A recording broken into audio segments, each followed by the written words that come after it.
Come on. There we go. Hey, Sophia. Hi, Merle. I'm trying to get some my my disc my affiliate link for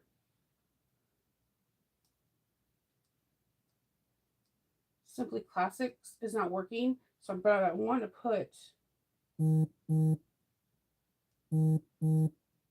where you can get the crossbody, the pattern and the kit that I'm using.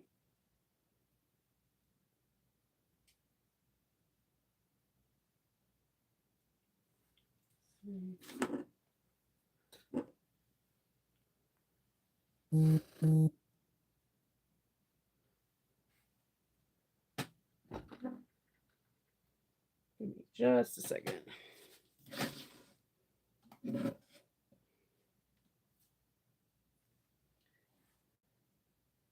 Hey, Christine.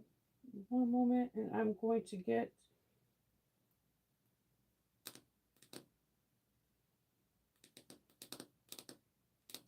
the pattern information.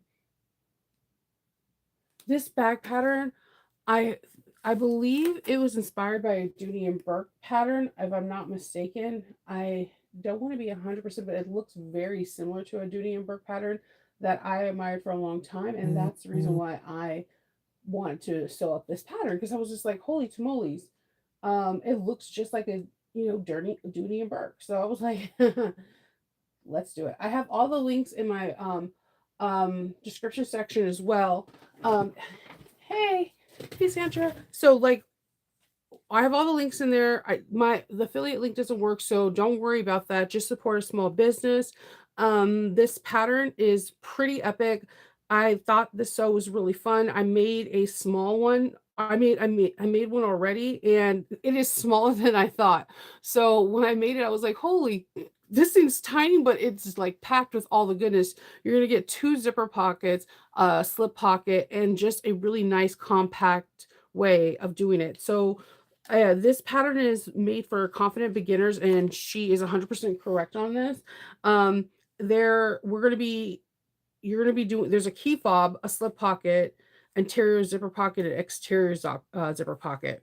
There's a lot of cool techniques that I myself never done before, and I thought it was cool, like how she puts her strap connectors, one on each opposing side so that it doesn't hit inside the seam allowance and loosen your stitches, which I'm going to be doing from now on. The seam allowance that we're going to use throughout this whole pattern is a 1/2 inch. Uh, Chris does have kits. I'm using her leather kit today. She does have faux leather kits as well. So if you don't see it on her site, just reach out to her. She's constantly getting new inventory and you can speak to her. So let me show you what we're going to be working with.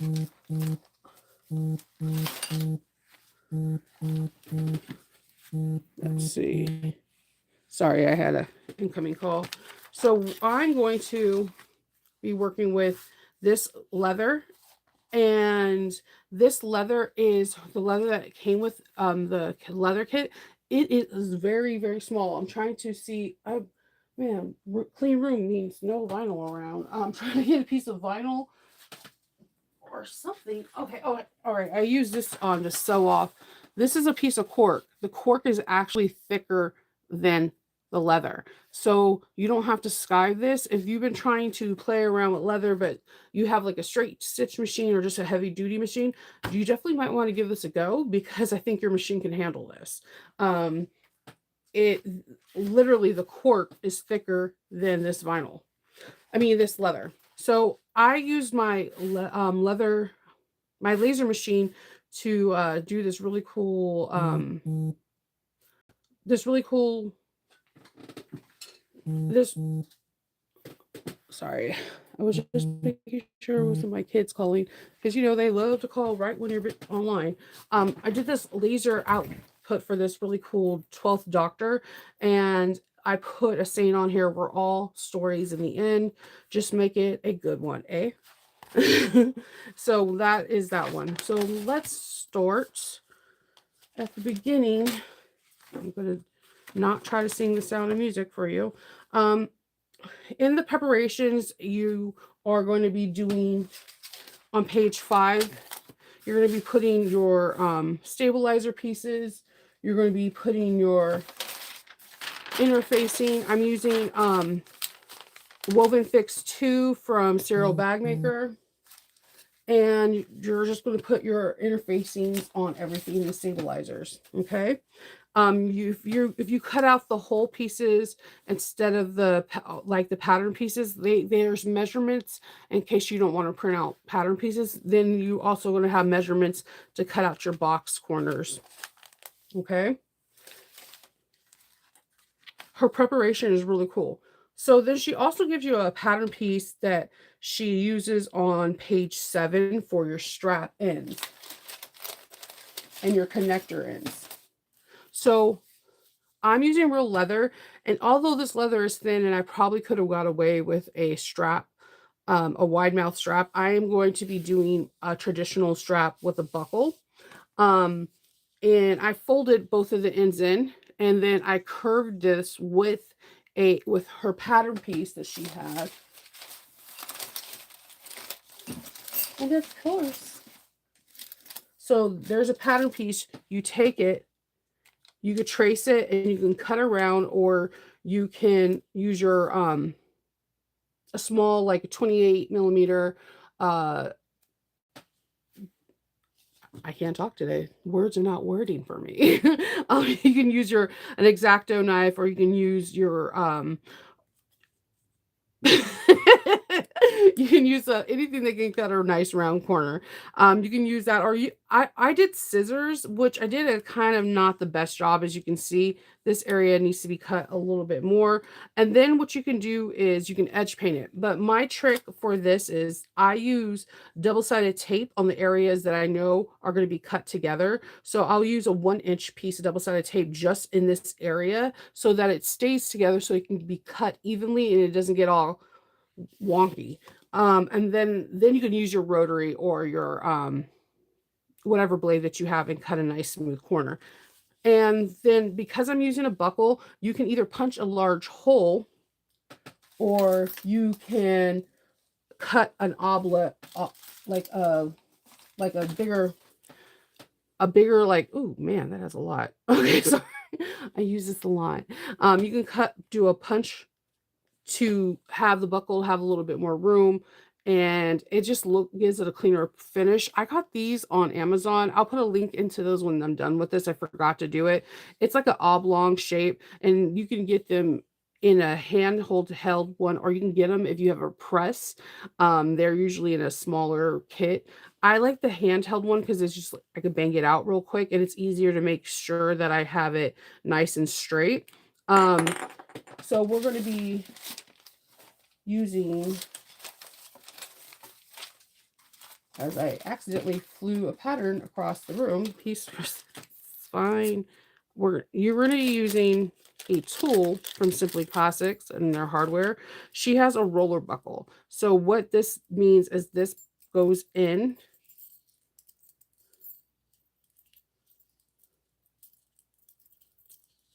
differently. It has a roller, it goes in a little bit differently. And you would need to have make a strap keeper to hold down the straps. What I'm doing instead is I have a buckle that has a strapped connector already on it. A roller buckle goes in very similar to a strap thing. It just doesn't have a strap holder at the end. So with this one, I just need to feed it in and through. and I can rivet it in place, and that's ready to go. With this one, you do the very same thing. You feed it in and through. It just doesn't have, one side doesn't have like a strap in holder. Yeah, rotary cutter, thank you. So what I'm going to do now is I'm going to sew top stitch at 1/8 of an inch all the way around. I'm going to do some contrasting stitching. Normally I would do black, but if you've been on my channel long enough, you already know that I like to be extra. So this is the short end of the strap. This is usually 12 inches. I usually make mine a little bit longer because I'm a thick girl. So I usually make this anywhere from 12 to 17 inches because I like a nice fold here. And by the time I fold in my end for the swivel hook, this becomes like 15, 16 inches. So I like to account for that. So I have this all ready to go. And I'm going to have my threads, long tails, and I'm going to start on the side because I'm going to pull all my threads to the back. You can backstitch if you want.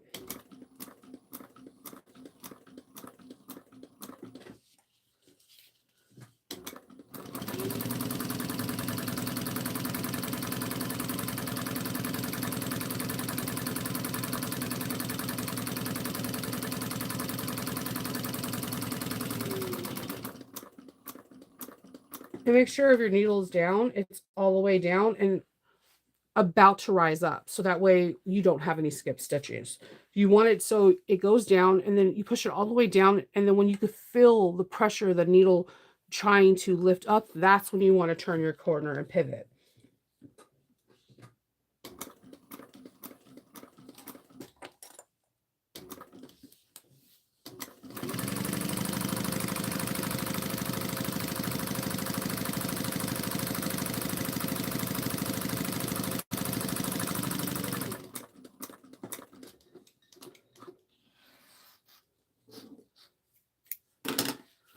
All right, I'm going to grab my bobbin threads.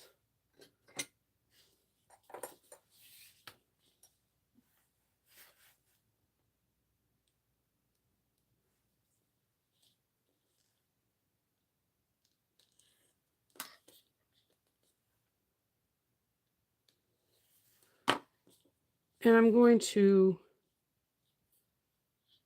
separate them so that they can be in 2 separate knots.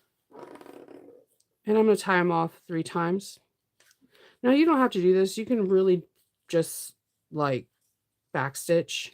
It's just that I like to have like a really pretty side. And I know this is going to be the back of mine.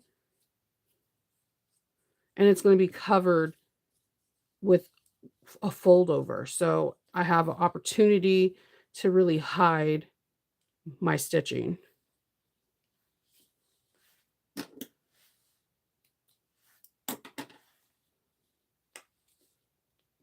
I forgot. I have my trash can on the other side of me to the right. Like I'm ready to throw all my beans on that side. I had to put it there because I have to, when I need to use my rivet press, I need to stand up and go to the press because that bad boy is heavy.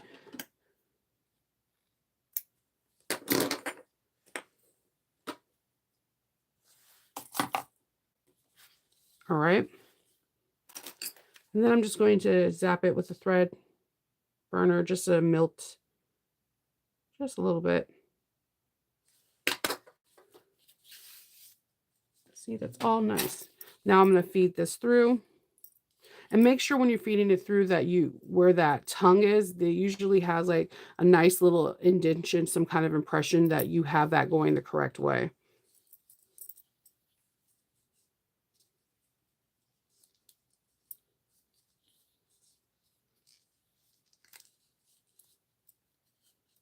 All right.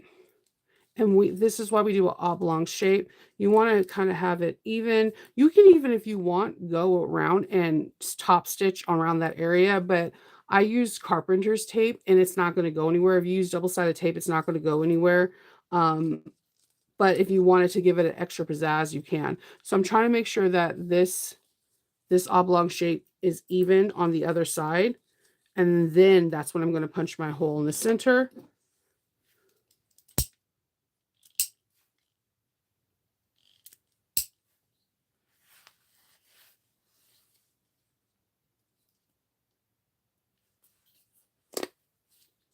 Okay.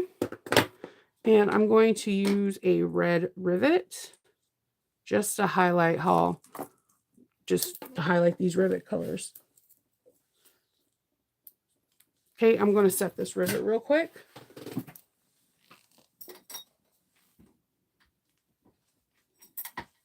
All right, so we have this rivet right here. And before we put our swivel hook on this side, we're going to make another strap keeper. You can make as many as you want. Sometimes I make one or two. It kind of just depends on my mood.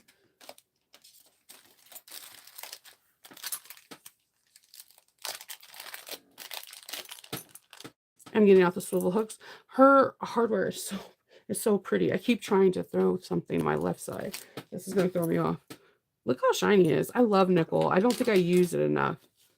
So I'm going to use some double-sided tape. And I'm going to put it on one side.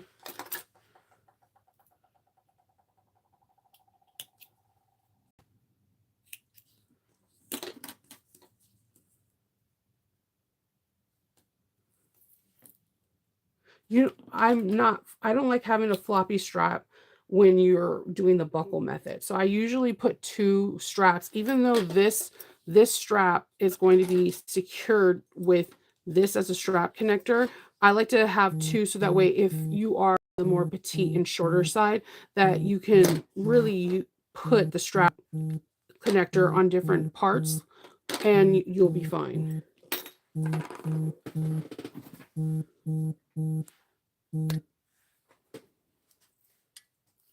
So I'm going to roll this once, and then I'm going to roll it about 1/4 of the way on it itself, and then I'm going to put double-sided tape on the other side. I cut my strap keepers about 1.5 inches tall and about 3 inches wide. And I might be cutting this a little bit shorter, not like it might be 2.5 inches. I just give myself the grace to have that if case I have really thick material. This leather is not very thick, so it might be shorter. We might be cutting it shorter.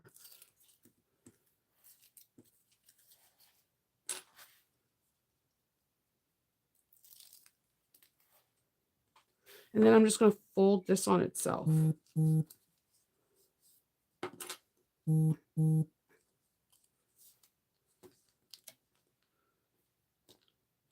All right, so they're nice and folded. And if you wanted to, you can edge paint it, but this leather that she gave me is that for the kit, it's very thin, and the edges look really awesome.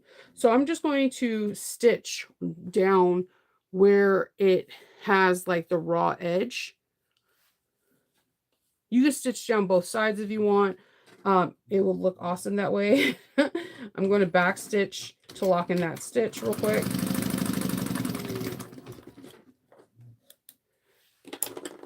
And I should have measured it first to see. I'm going to go up and around. And I'm trying to just make sure that it fits nice. And that's because you're going to be putting another strap through here. It's supposed to keep a strap in here. So you want it to fit snug, but not to the point where it will help. So yeah, I'm going to make a mark. Okay, strap keeper.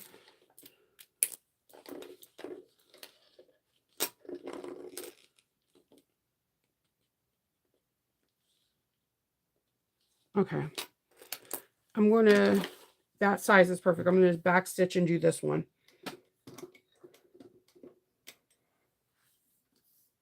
And you don't have to do this. It's extra, but again, I'm a person, I don't want my other strap to be flopping around. And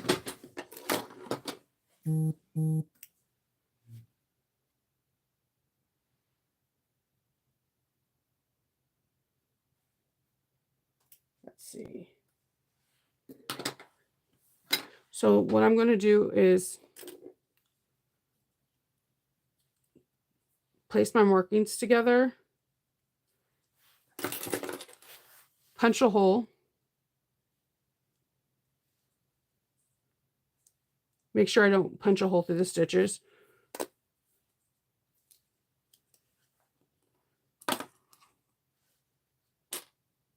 rivet,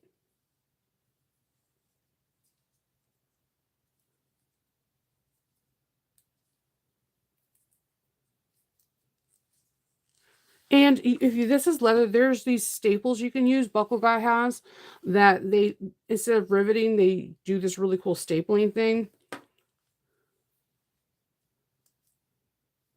Do the same thing here.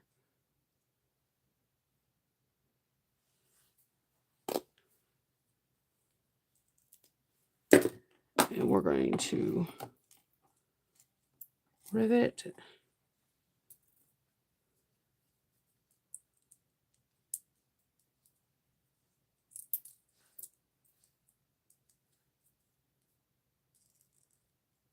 You definitely just want to get this done before you put the swivel hook on, or it'll be really, really, really hard to try to get them on. It might be impossible. I'm going to set these real quick.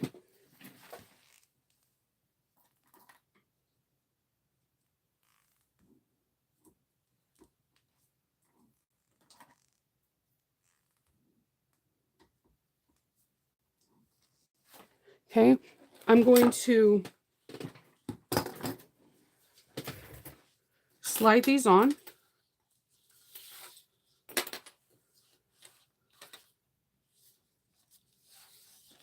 So we have our strap keepers there. And then I'm going to use Leslie's tool from Jolie Lee Creations and mark where how I'm going to do the dots that I'm going to use for my strap. It's like a really cool tool. It has like A, B, and C, like where you want to punch your holes. I'm a really bad eyeballer.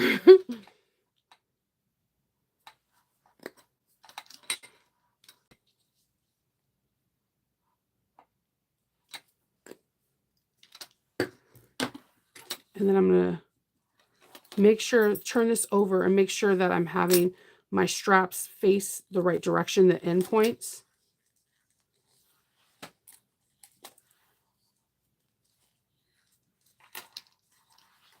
Put the cap on. And although this may take a little bit more time, it looks so nice. I mean, it is really, really nice. It's one of my favorite ways to do a strap. Let me get more of these red rivets. Okay, let's work on this other guy, part of the strap. This one is, of course, longer because it's the main part of the strap. And I'm going to stitch all the way around it with a 1/8 of an inch. Get all this.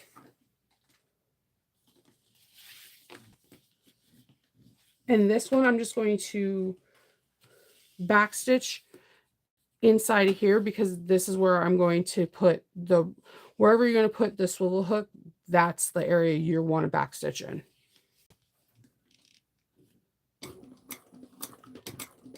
Or pull the threads to the back.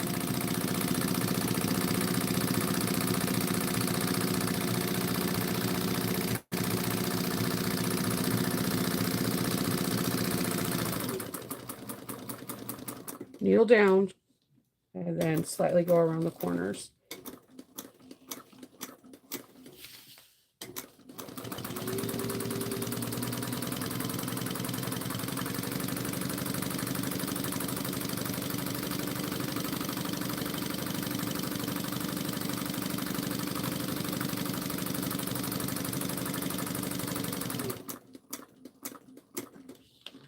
Needle down.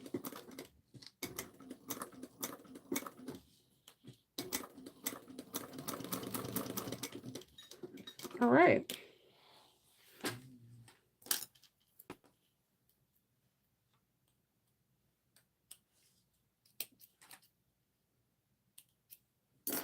Okay.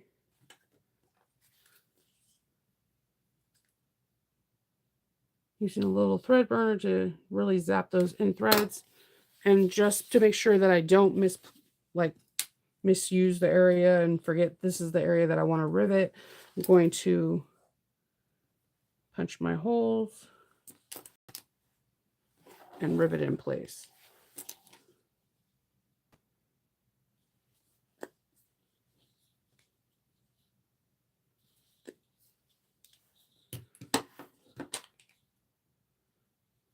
I'm going to feed my swivel hook through here and place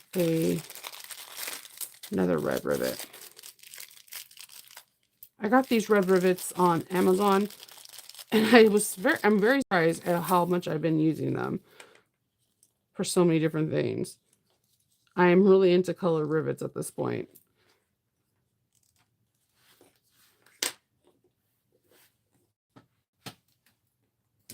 Okay, let me set this real quick.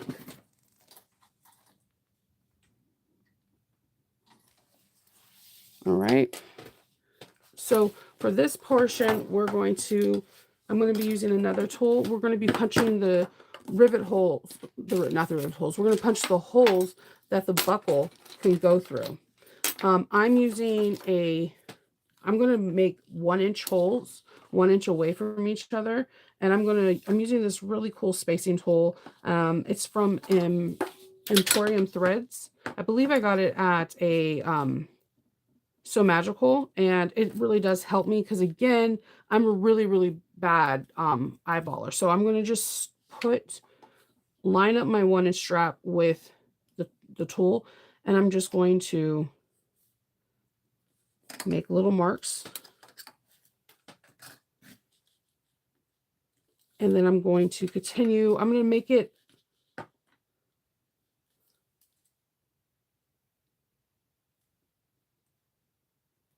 I think that should be good. I'm going to increase my hole span so that way it can easily fit in there and someone's not trying to pressure to go in there just by 2, like this hole size, like not too small, because it's not like we're setting a rivet and the hole needs to be smaller. You just want this person to be able to go, put their slide in their bag part, the slide in the bag bar easily.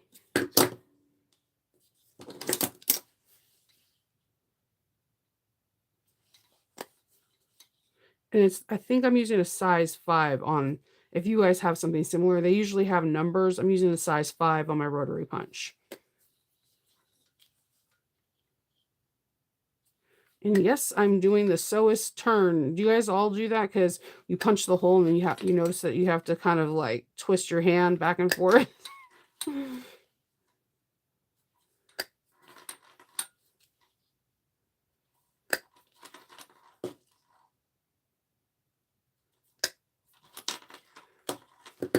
So I'm going to go back in here and grab any extra that just didn't want to come out.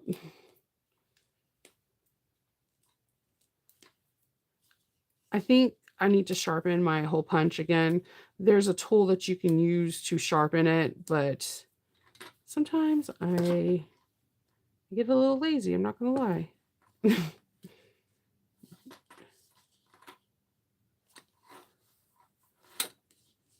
All right. You don't have to have a special tool to do that. You can use like a 1-inch ruler and make your marks every 1/2 inch, every 1 inch, 1.5 inches. It's the world's your oyster. There's no right or wrong on it. There's some people that use it 1.5, 2, 3 inches, you name it. So I'm going to feed my strap in here, that's say from like the 6 hole or something, just to show you. I'm going to put it in. Now, see, if you have it just like this, it'll be fine, but this still can be flappy. And that's why I put the additional strap connector so that strap keeper so I can hold it down.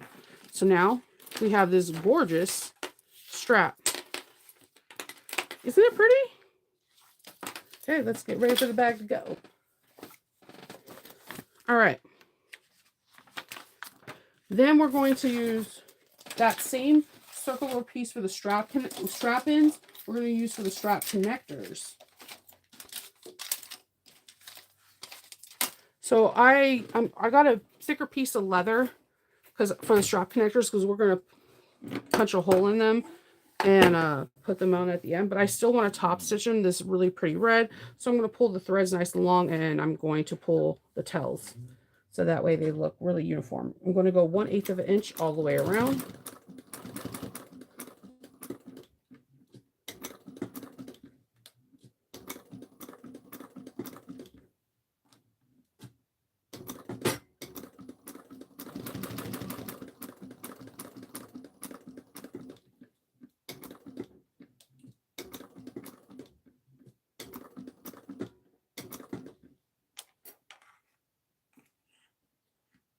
Okay.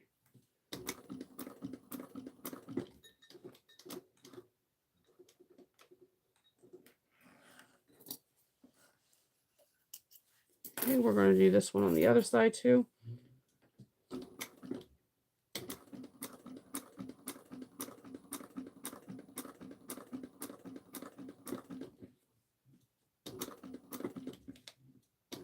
Just the top stitching really does give it a more cohesive look to the bag to me.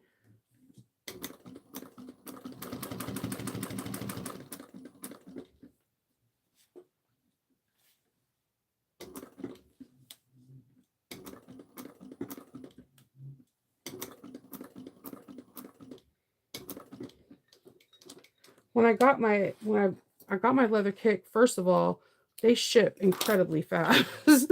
Second, I was just so excited because it was like the I could not believe how fine the leather was. I was like, I feel like I could sew this on my Bernita 1181. I felt like it I was amazed by it actually. So I appreciate people that um go out of their way and they try to find things that it's helpful for like domestic sewers.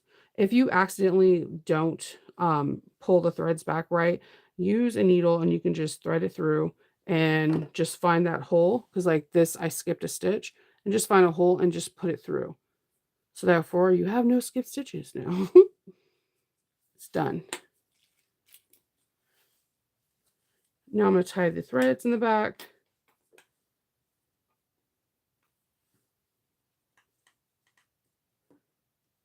Three or four knots, and then I'm just going to cut the tails short and then just melt the tail ends.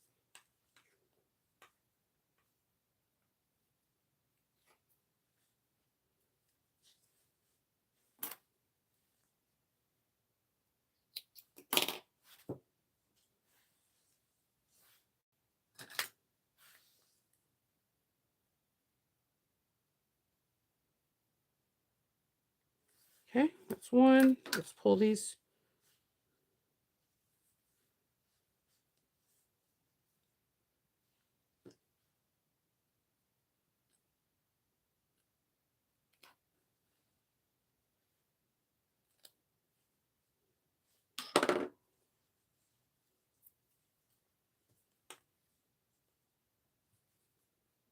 Okay.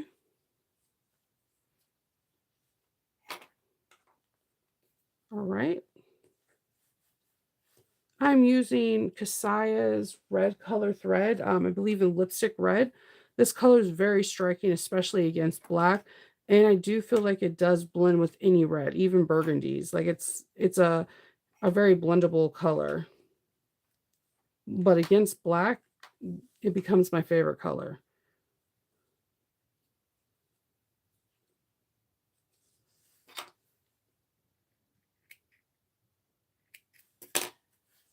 And you've seen how well this is a little bit of thicker weight of of leather. I pulled this out of my stash because I wanted just like a thicker material, and this is super thick and it did really well.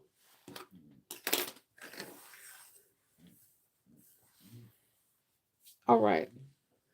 So now we're going to start prepping our bag. Now, you're going to have to choose how you want your exterior or your interior.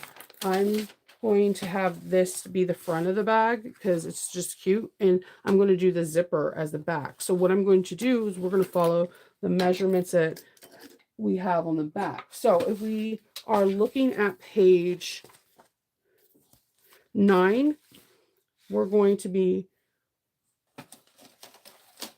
doing some measurements real quick.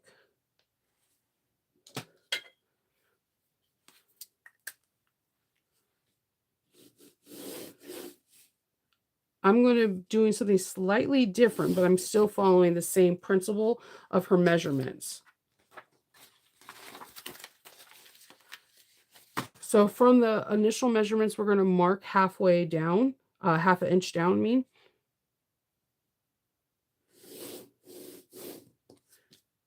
and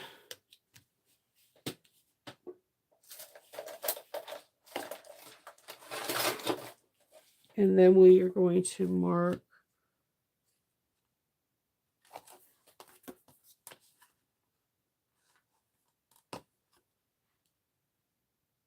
three inches down.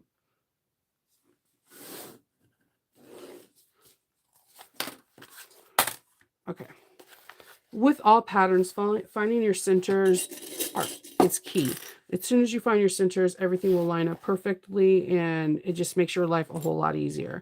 So I'm going to mark my centers and snip a little snip. We have a big seam allowance of a ½ inch, so having a more visible center mark is okay. All right. So from here, I'm going to just draw the center mark between where we're going to be doing some cutting.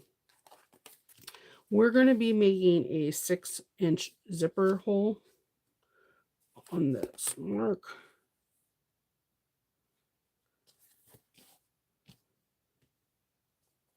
So I'm just going to line up my ruler at 3 inches on each side.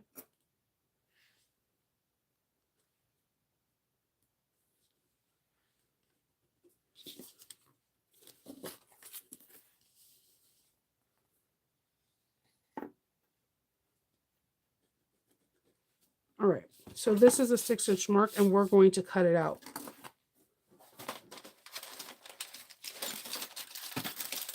So I'm going to grab my X-Acto knife.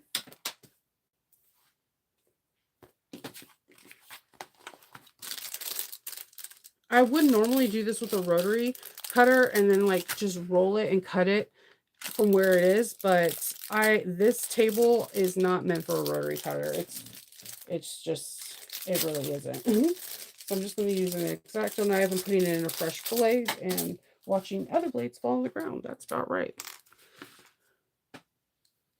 Make sure you have like a fresh blade, and please be careful when you do this.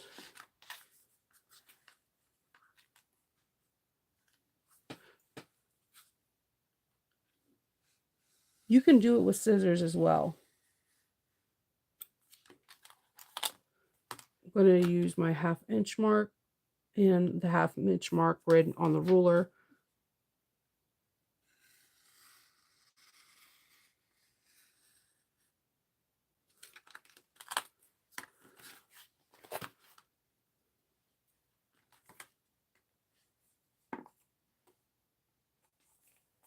And I'm just going to go down the short ends.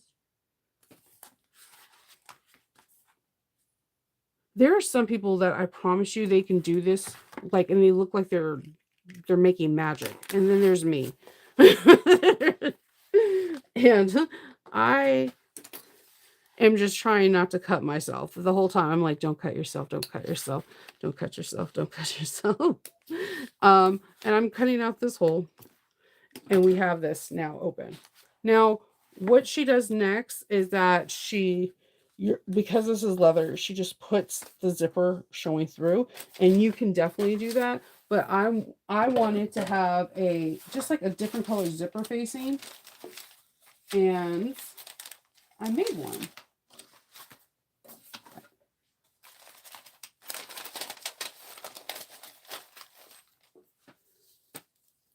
So I made a zipper facing to go on it.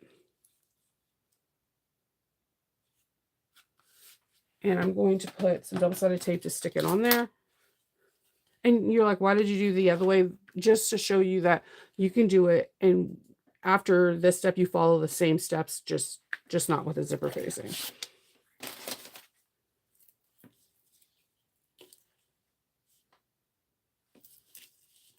I'm using some of the thinner black leather that she had in the box.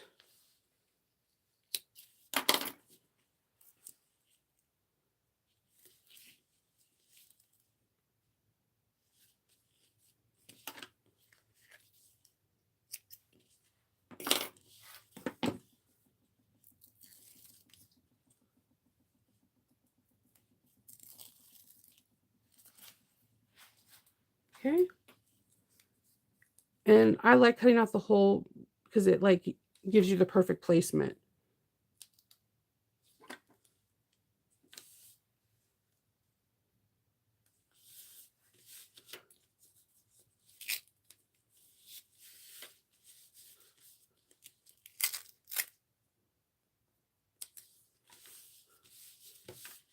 All right.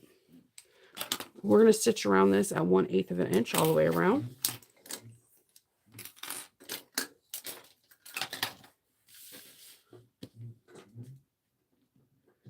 Have long threads so you can pull them to the back. Or not, you can always backstitch. The world's your oyster. Some people like to backstitch, some people don't. It shouldn't matter. It's whatever you want. Personally, I like backstitching because it makes me feel like it's more secure, but that's just me.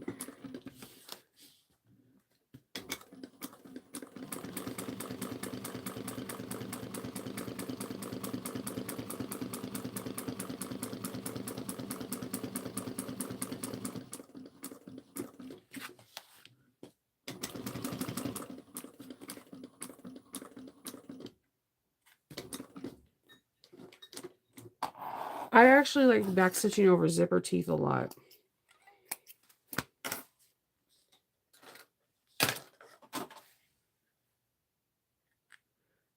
Tugging on the bobbin thread to get the top thread.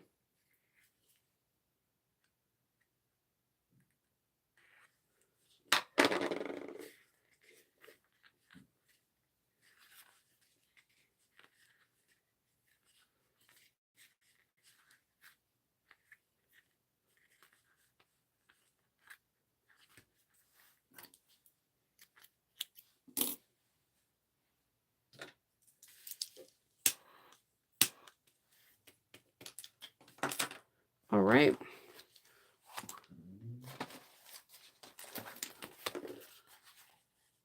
I'm going to put a magnet here as another like emblem. Judy and Burke, when they do like their Disney and stuff like that, they go like hardcore. It's not like they're not like, oh, that's belittle. No, they're just like Disney everywhere. So this being Doctor Who, I wanted to be like Doctor Who everywhere. So these magnets come from Bandera fabric, and since I like Doctor Who and this was in silver, I was like, yes, I can do this. So where I put the white chalk for the center mark, I'm taking the washer and I unscrewed it, and I have it exactly how it's supposed to be set, and I'm using it to center where I want it to be. And then I'm just going to draw where the screw holes are. And then I'm going to punch holes.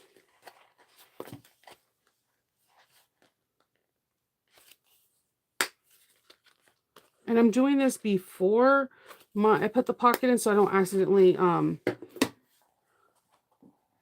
like punch holes through something that's like the pocket.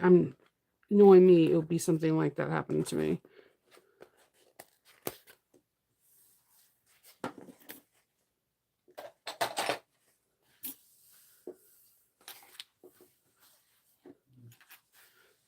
And if you want to be extra with your back, do it. There's no rhyme or reason. Just do whatever makes you feel happy.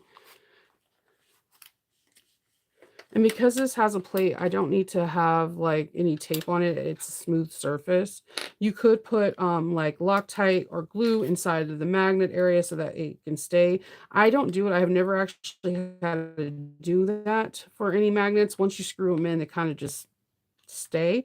But I have people that swear by putting like, a drop of glue, Gorilla Glue or something in it so that way the screws don't come undone gradually. But see, with the pocket being in there, they won't really feel that. So it looks really cute. There's an extra little bit of bling. I'm feeling that. And let's make the exterior zipper pocket now. That'd probably be what I flung across the room. This is some really fun fabric. I wanted to put a little bit of a different print on the back pocket. I'm keeping all the original prints. The linen because it reminds me of Doctor Who a little bit, and these are really pretty zippers, so I was down for that. I'm going to singe my zipper.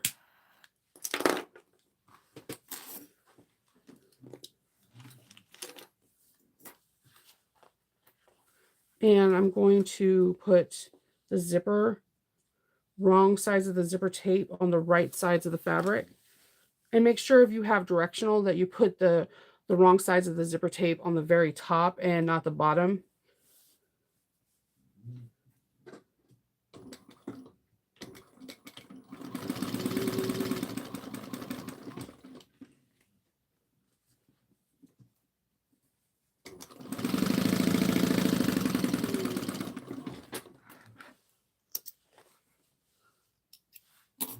Okay, and then we're going to do the same thing here.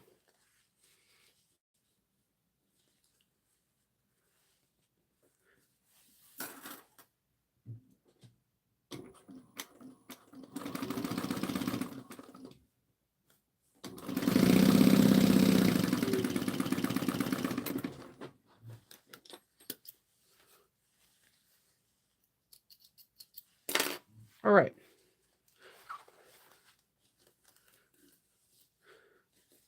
I'm going to top stitch this where the zipper lays flat using a 1/8 of an inch.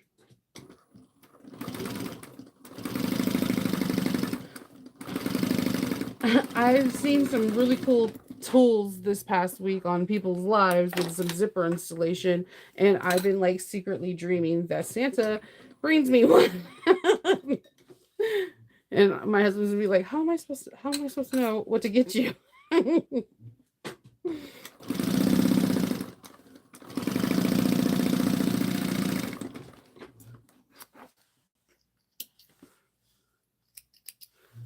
Instead, what I do try to get a semi-perfect placement is I will do like a mark.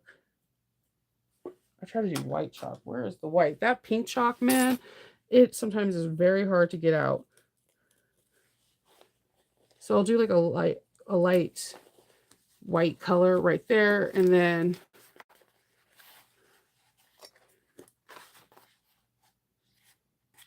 I'll do the same thing on this side. So when I'm putting it together, it'll all work out.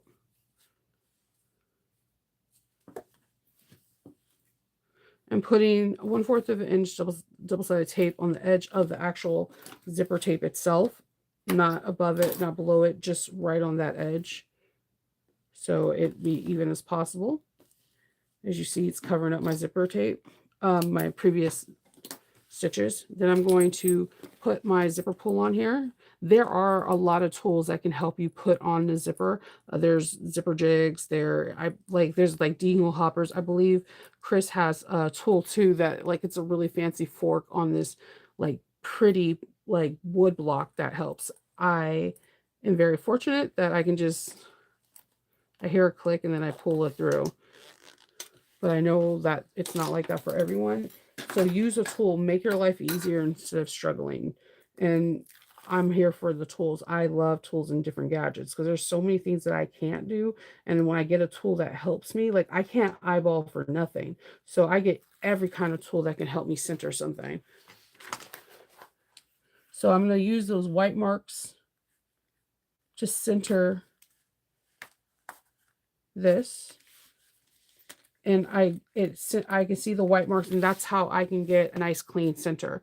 But there are some other tools out there that helps. Good morning. Hey, Nashville, Tennessee. So there are some really cool tools. Now I'm going to sew all the way around this. I'm going to start from the side.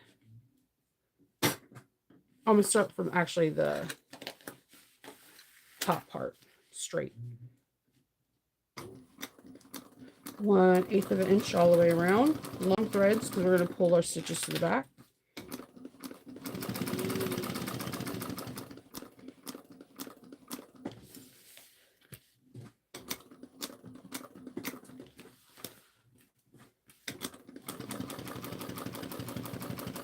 I am really loving working with this leather.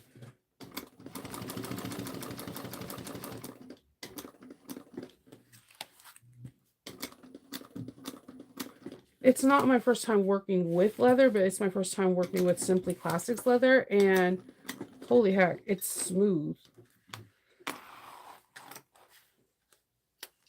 Okay, we're going to take this,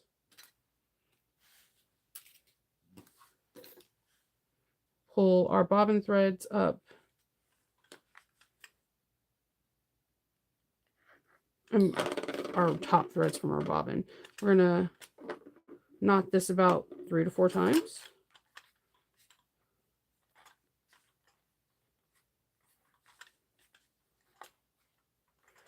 Leave a little tail and then milt the tail. And if you don't want to milt the tail, which is perfectly okay, you can use like fray check, or you can do a dab of glue. We're going to pull this down, and we're going to then trim this to match it. So we're on page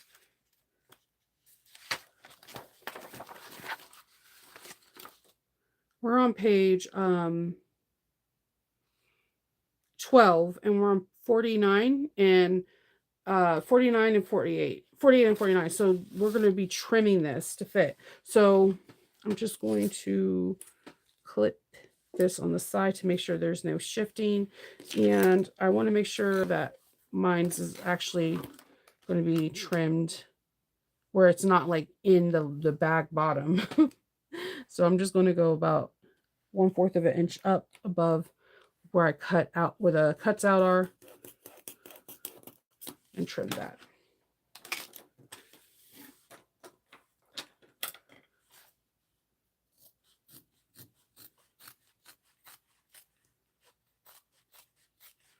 I trust myself with cutting more than I do punching holes. All right, we're going to turn this around, and we're going to we're not top stitching. We're going to sew all the way around the pocket. Back stitch well at the beginning and the end, and let's see.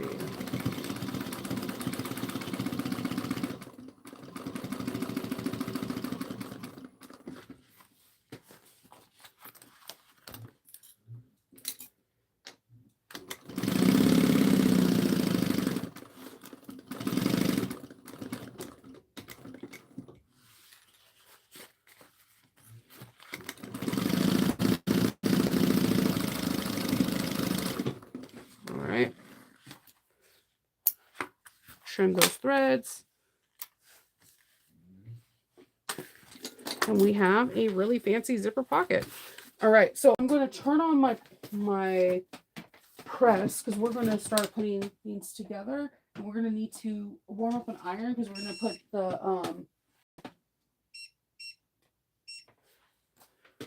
put on the bottom stabilizer piece. But we're going to put these two pieces together.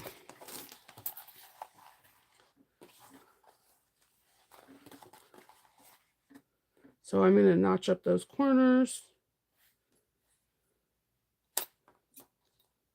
Notch up the bottom to make sure everything fits. And we have, like I said, a seam allowance of a 1/2 inch.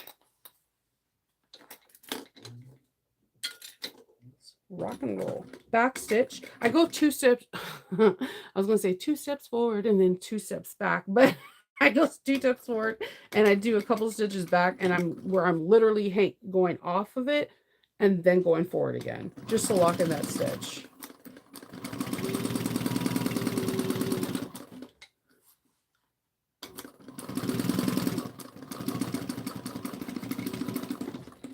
So this bag doesn't have purse feet, but you can definitely add it at this point because we're going to open up this seam and we're going to top stitch it from the back. So this is the area where you can put purse feet.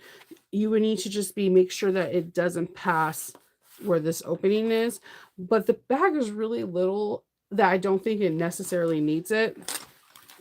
But, to each his own. I'm going to put some double-sided tape to hold this down on both sides.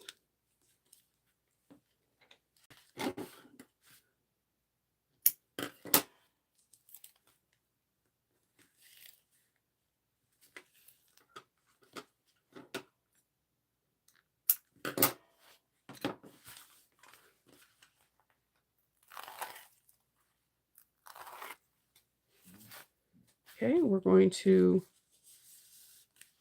open that up, and you can use a seam roller, but you see how well this leather laid? Come on now. You can't just be having a fangirl crush on this leather right now. So we have this, like this. I'm going to kind of make a center marking right here. My iron's ready.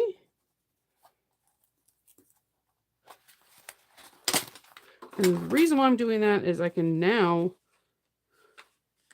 make sure I have the iron ready here. Instead of top stitching first, I think it just makes more sense to top stitch after, for me at least, everyone's different, to top stitch after I have my interfacing on. Okay.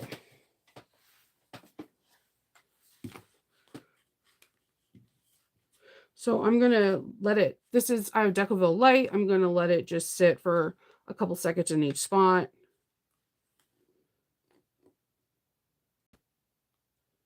If you're at home, you can stick this in your press or have it on your ironing board.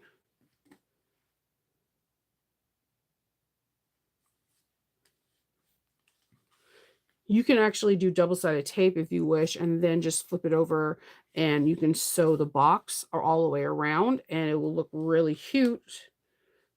Especially if you have no issue with tension, sewing it all the way around would give it a really nice look.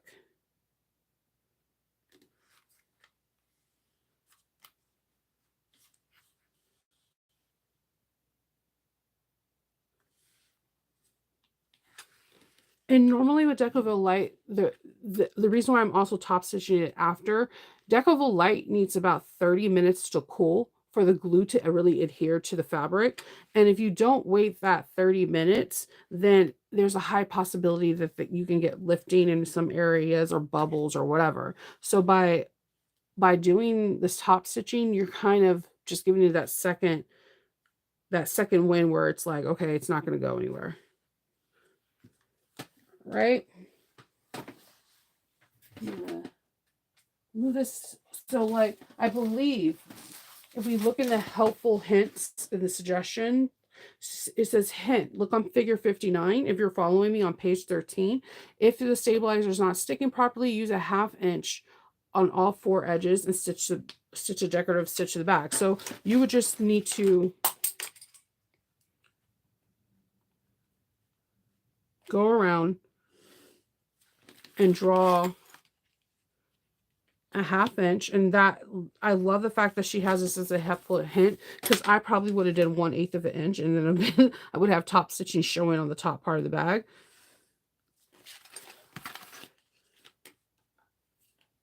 And stitch all the way around the bag. So that's what we're going to do. I trust my bobbin, so we're going to go for it. Just to see what it looks like.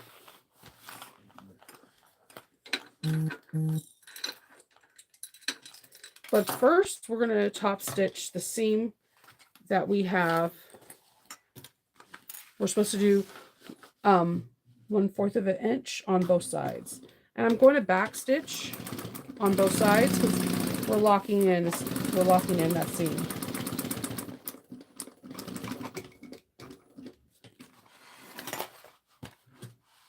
I'm going to hop over a couple stitches and go down the other side.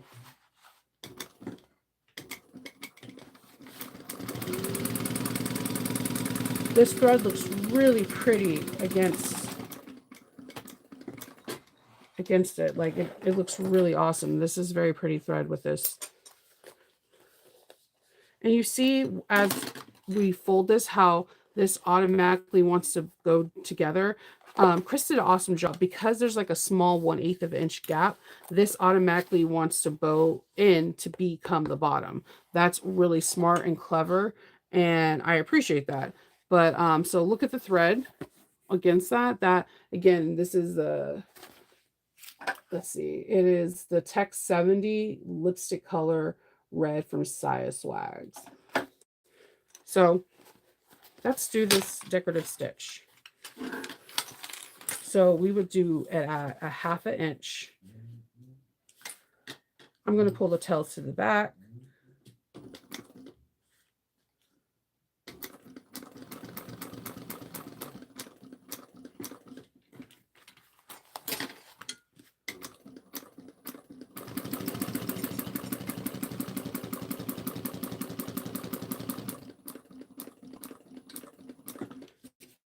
And even if you didn't trust your bobbin thread, that would be a good time to change out the bobbin thread to match the top thread. But I think at the beginning of each project, you should get a scrap of whatever fabric you're about to sew and test your bobbin thread, because your bobbin should be having the same tension as your top, and you should feel at ease if you have to top stitch with your bobbin.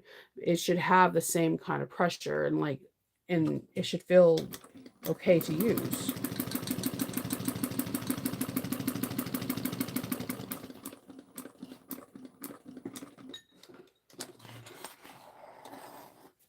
Okay, I'm going to take this top thread now and pull up the bobbin.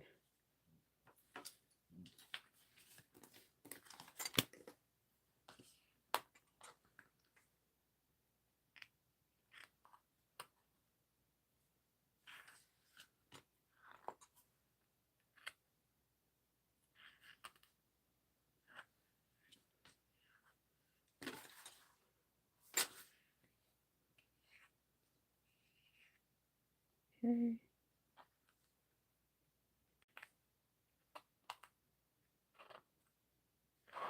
All right, now I'm going to tie these off and then melt the tails.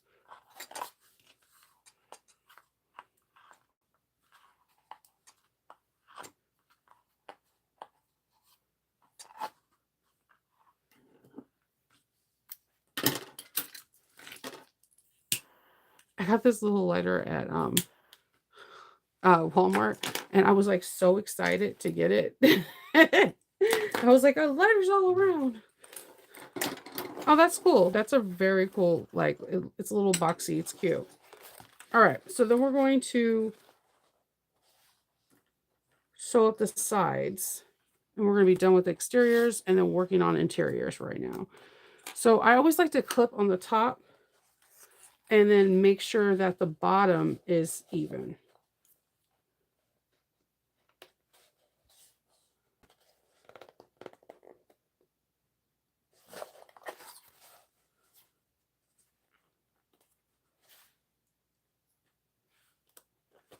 All right, so we're going to be sewing a 1/2 inch. Again, I'm going to go a few stitches forward, and then I'm going to sew where I'm off the fabric, and then I'm going to go again.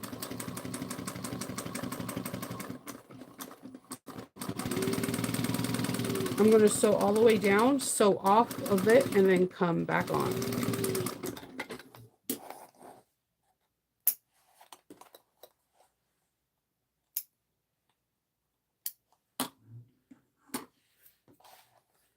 We're going to do it on the other side.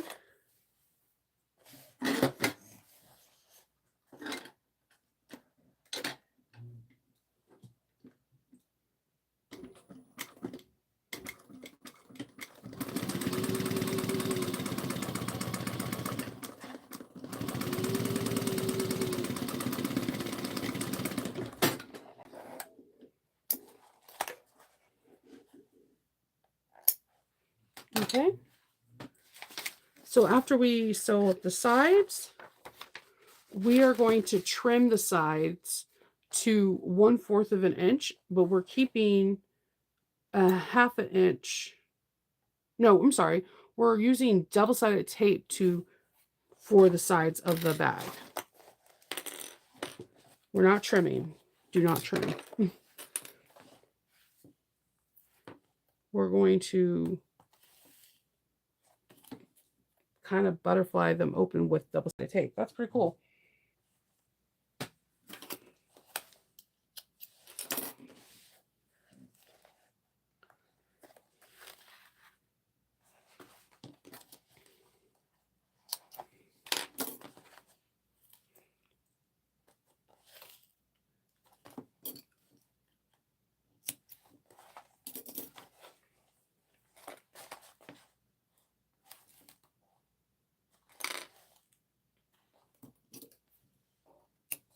All right.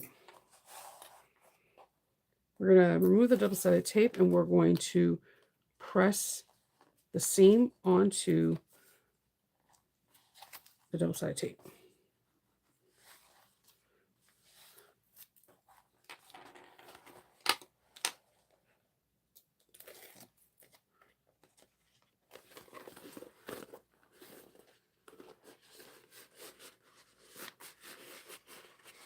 Just getting it nice and open. And if you want, you can use a seam roller.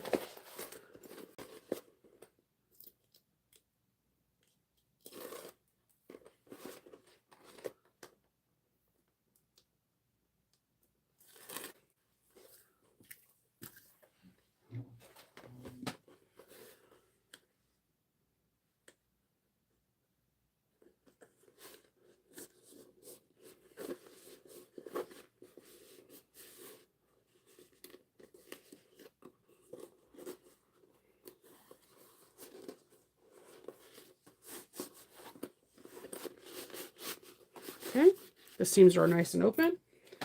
And then we're going to, it says, there's a hint. If your machine doesn't like double-sided tape, don't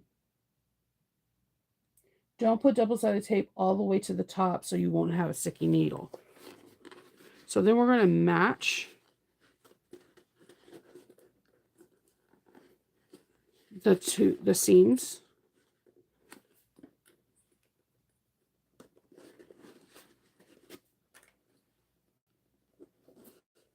And then put some clips there. And you're going to do the same thing. Seam to seam, match it. Put a couple clips so nothing shifts. All right, and we're going to use a 1/2 inch seam allowance.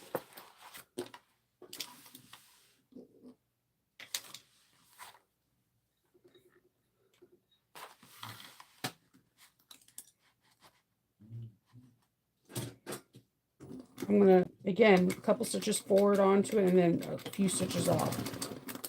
I do always do a couple stitches on to the seams because I always feel like that area needs as much support as it possibly can get.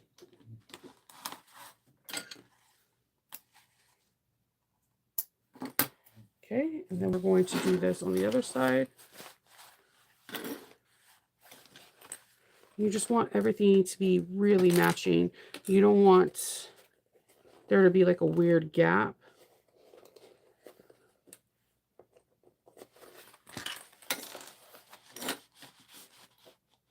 If you have to like take things off and reclip several times, go do it. Whatever is easier for you.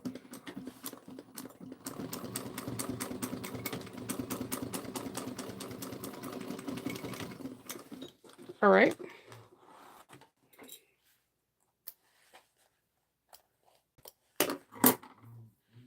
Okay, once we have done that, we're going to trim the seam allowance in half.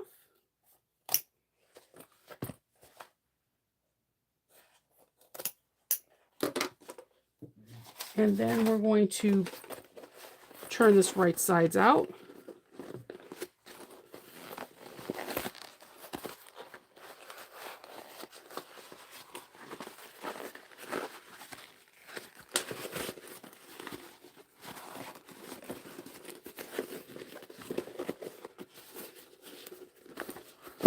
Press out those corners with your finger.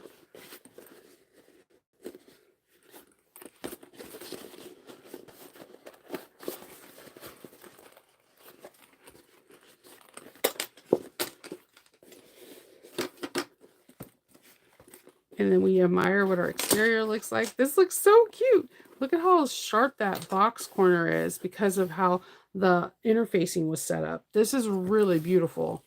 She did an awesome job. I love the size of this bag already. So from here, we're going to start working on our interior. We're going to take our zipper. And again, we're going to singe the zipper.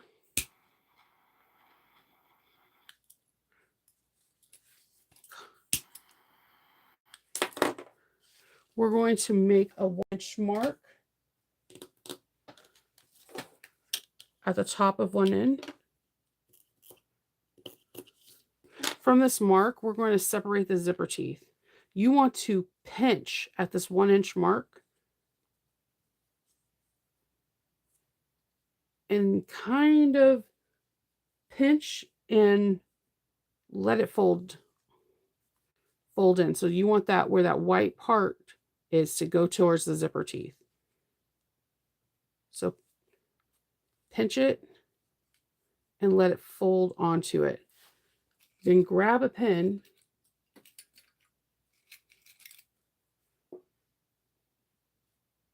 well, if I could grab a pin without pulling on the threads and use it. So we're going to pinch it and put it towards the zipper teeth. Every designer has a different way of doing this. I like to always try everyone's method because you never know what might be your new method. All right, so we have that. We're now going to sew so that way it can stay that way.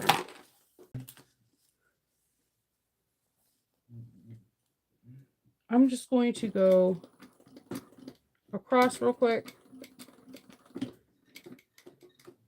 and do it on the other side.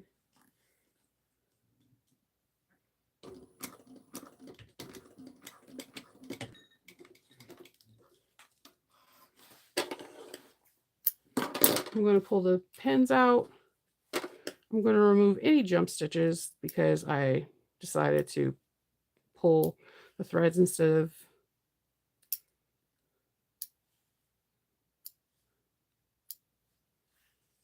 and we have our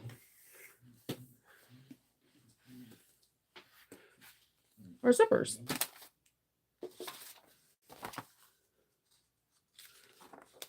All right, so we're going to grab our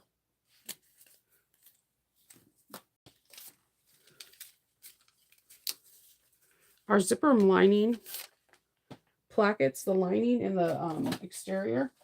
We're going to take these and we're going to make 1 marks. on the back sides.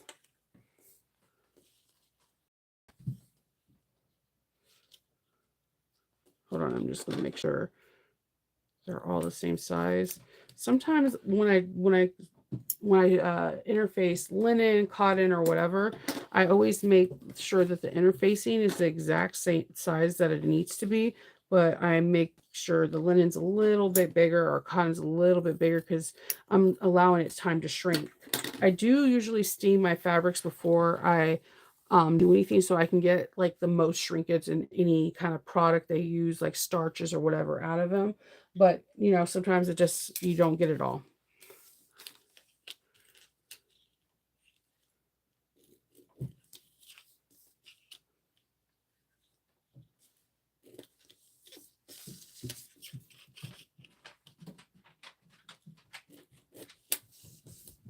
Lord have mercy.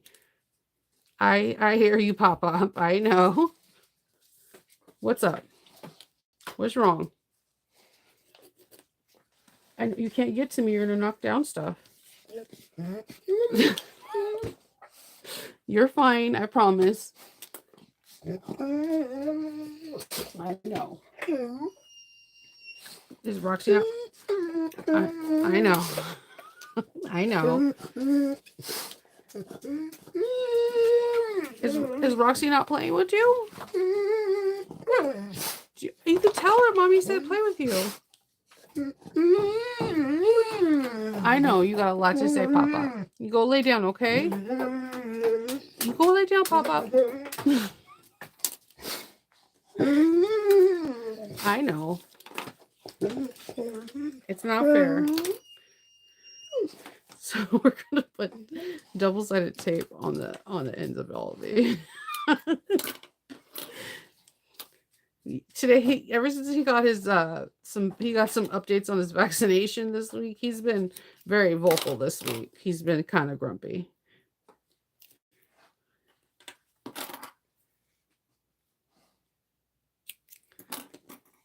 There's nothing there for you.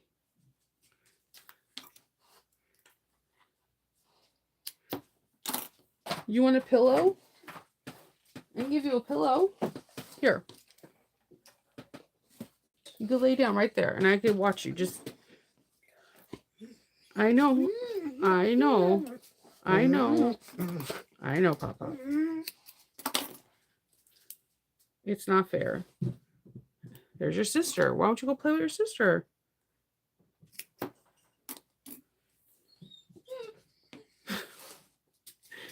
It's okay.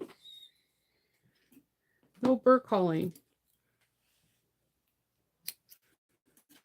So we're going to put the double-sided tape. I didn't have 1/2 inch like it suggested in there, but I have 1/4. So I'm going to work with what I got. So we're going to take this and we're going to fold over this to the 1 inch mark. I know.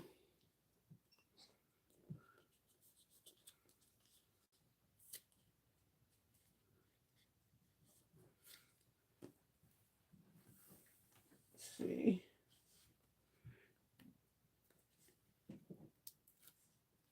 And do the same.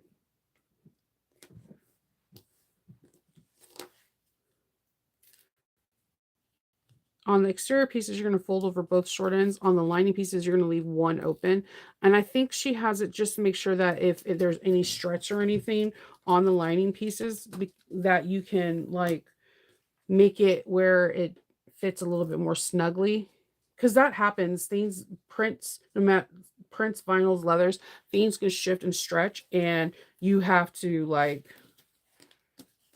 think about it and go figure it out even more. We're going to like, you have to kind of like maneuver the system to make it work a little bit better. So we're going to now measure 1/4 of an inch below each side. So what I like to do is I like to put the 2 exterior pieces right sides up, and I'll take 1/4 of an inch and I'm just going to make a mark where they're facing each other. And then I will put some double-sided tape. Usually I have 1/8 of an inch, but I think I ran out.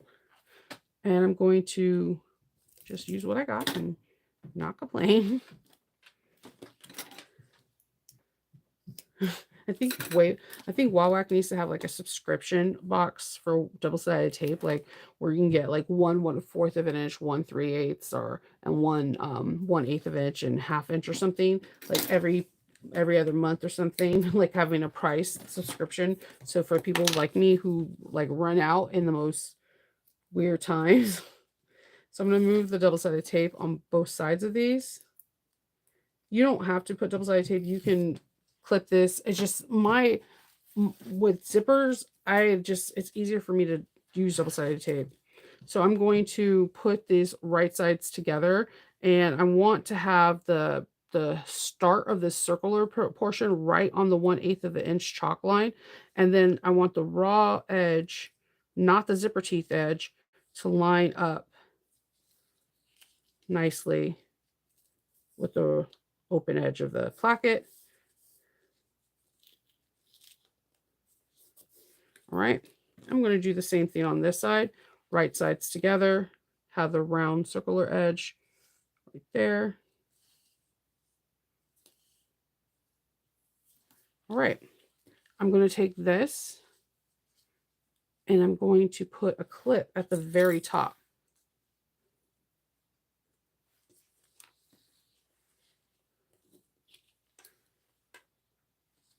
And see, for this one, I'm going to have to sew at the bottom. So I'm going to put this clip at the very bottom. So when I start sewing, if this shifts and it needs to be, more folded in more, I have I can do that. So let's start with the opposite side because I hate doing it from the opposite side myself. We're going to use a 1/4 of an inch seam allowance, and it's very similar to what you see on figure 85 on page 17.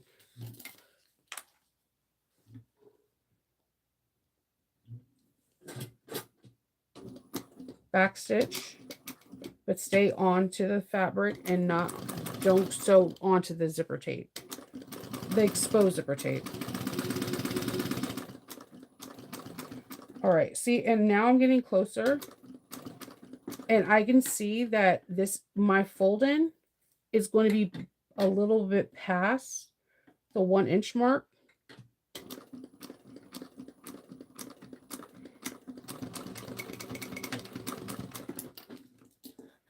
And if you look, see, this is because things shift, and this is actually quite brilliant if you really think about it. Because I've never seen anyone do this. This is folded in at a 1/2 inch, and this is now 3/4 of an inch. So by doing that, just waiting till you get to the top to see if there's anything that stretches, it it can help you with any aches, heartaches, and you're like, okay, I have to unpick this and do all that. No, you really don't have to because it's all done. All right, so we're going to now do it on this side.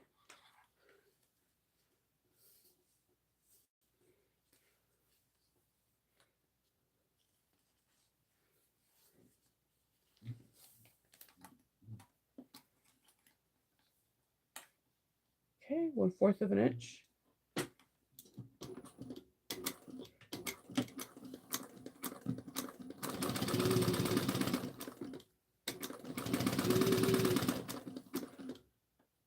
I'm just going to remove the double-sided tape so that when it's ready, we get closer. Yeah, and this side is it's not quite 3/4 of an inch, but it's more than a 1/2 inch. And it just gives it a better customized fit, I think, personally.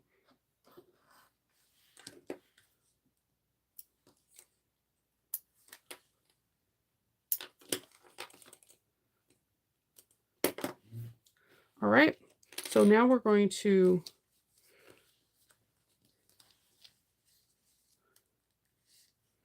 clip these two together and do some top stitching.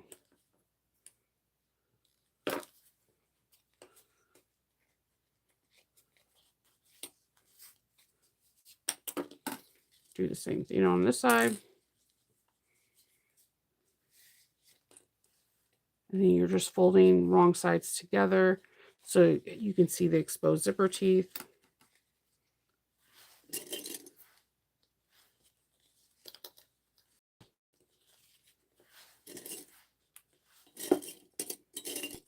All right.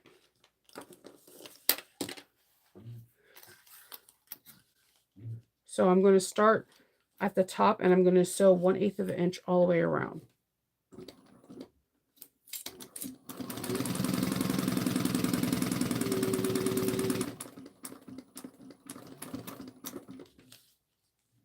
To me, I think you guys just did the hardest part of the bag. I always think recessed zippers can be complicated, and I think Chris gave a very good lesson on how you can uncomplicate it by having one lining piece not taped up, so that way it can be the same exact measurement.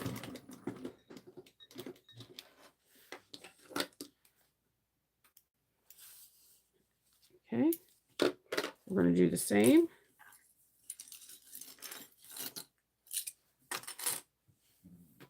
Hey, Gypsy, good morning. You just missed Loki having a rant.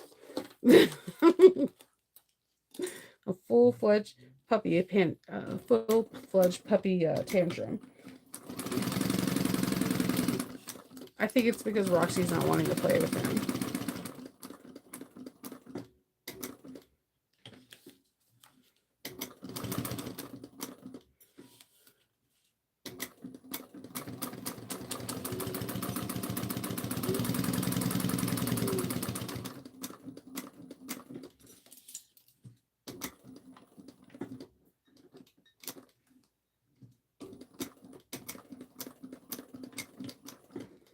All right.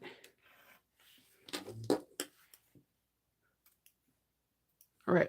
So we're going to put these to the side, and then we're going to start working on our lining pocket.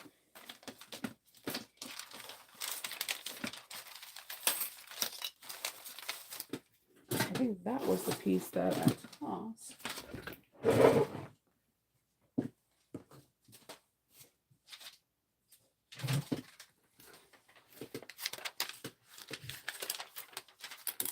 So we're going to take our lining slip pocket and put this folded right sides together. And we're going to use our seam allowance.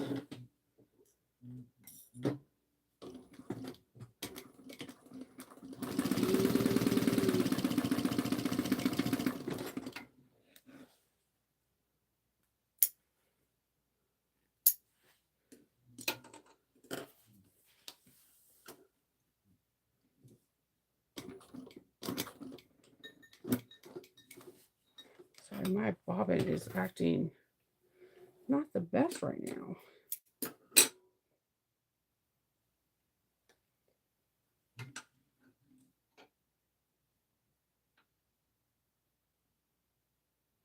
Let me change it out. Maybe if I change it out, it'll act better.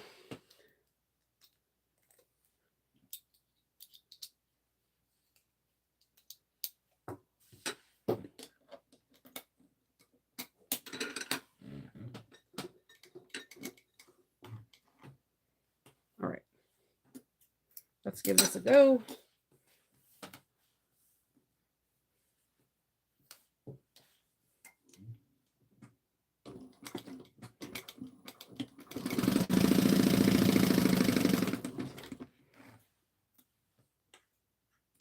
Okay. I'm just going to snip at a small angle at the bottom so it can sit a little prettier. Turn this right sides out.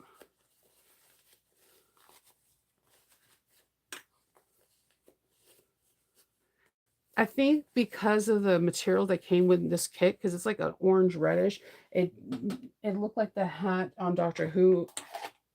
So I was like, okay, this is gonna be a Doctor Who bag. All right, and I'm going just to base this close on the top.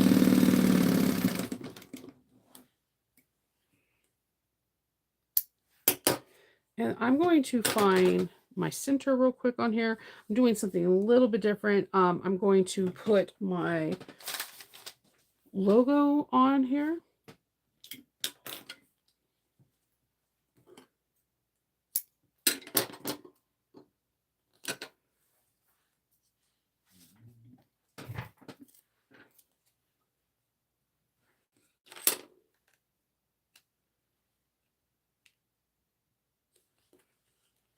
So when you open up the bag, you can see it.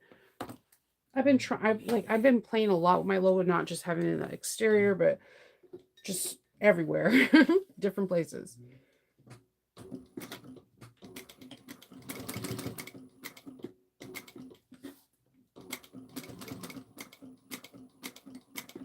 And the logos I'm using today, I got from Arch Expression. And they're super cute. She was able to do them in like different like denim colors for me. And I just love them to pieces.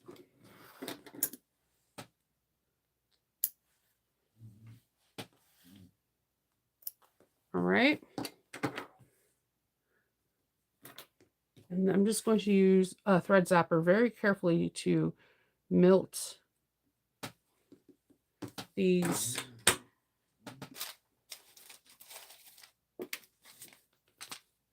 edges with the little strings. Okay. And we're going to use slip pocket accent. This is 1 inch. So what I'm going to do is on the back side, I'm going to draw the halfway mark.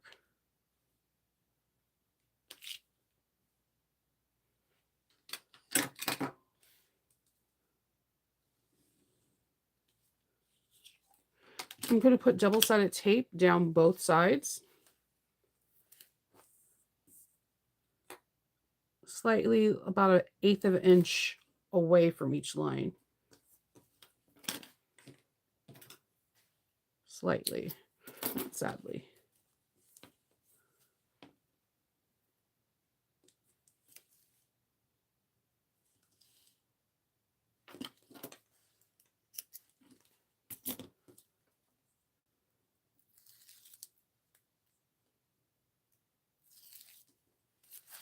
Okay.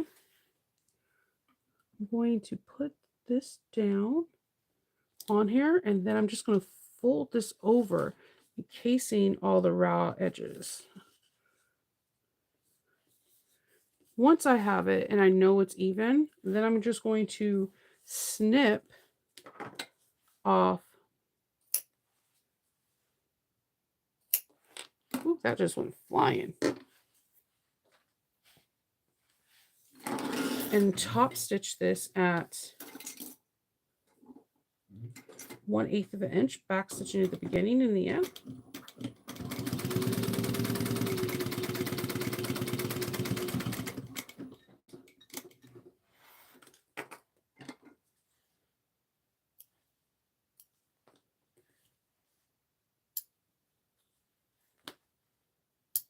Okay, then I'm going to grab one of my lining pieces.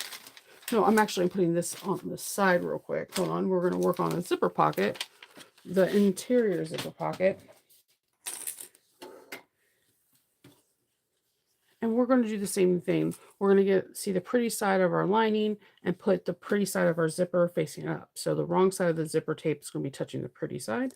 And we're going to sew that on using a 1/8 of an inch seam allowance.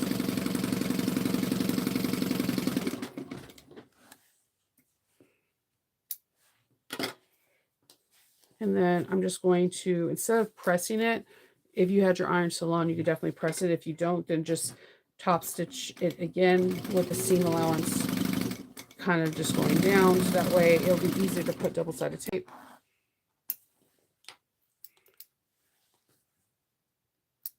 We're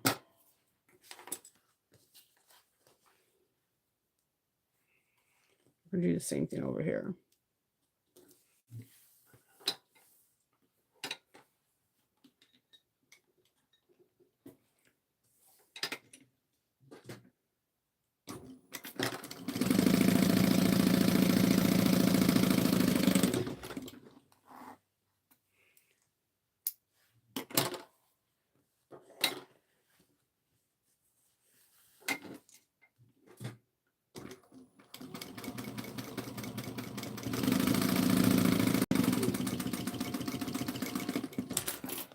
Okay.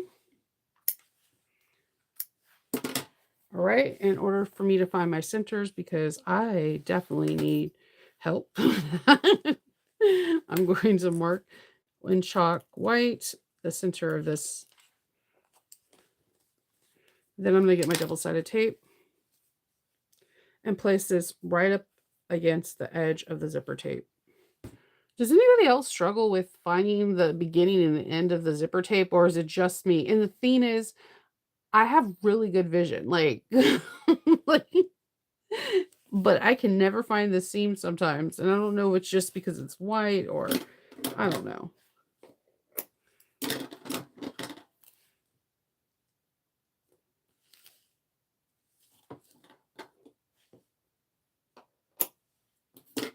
Okay, we're going to place a zipper pull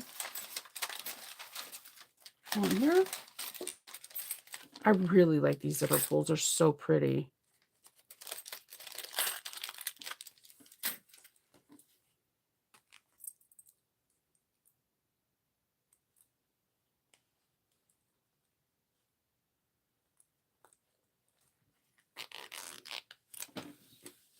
All right, we have that done. And then we're going to need our zipper facing.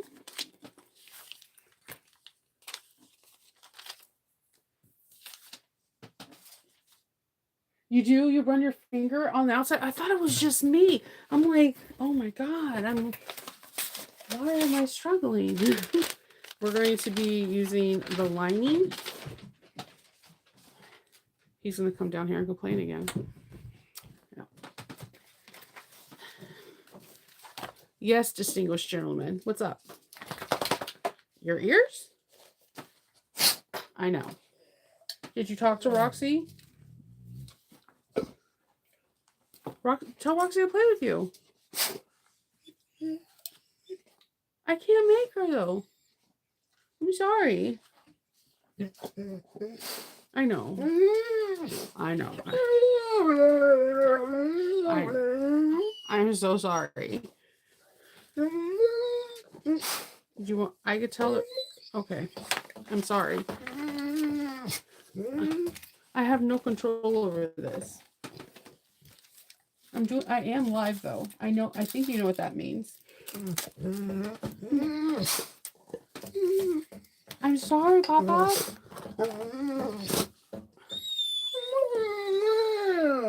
All right. Okay.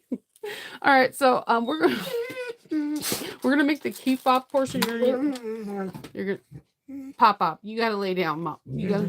I'm so sorry. It's not my fault. I know. You're upset. I get it. I would be upset too. I know. Okay. You're very fussy. No one ever believes me that you talk this much, but I guess now I have proof. She's gonna come down here. Go upstairs and play with her. It's okay. It's okay. Okay, so we're gonna be doing. There is a really cool key fob that you're gonna be doing with this, and where you make it with leather. So I'm gonna do this. I know certain people in my Patreon, they absolutely love having key fobs. So I actually like the way this one is made. Yeah, he's a very stubborn dog. There's no one like Loki. I guess there's absolutely no one like Loki. So we're going to take 1/4 of an inch tape and put it about 1/8 of an inch away from the edge. He's finally laying down. Thank goodness.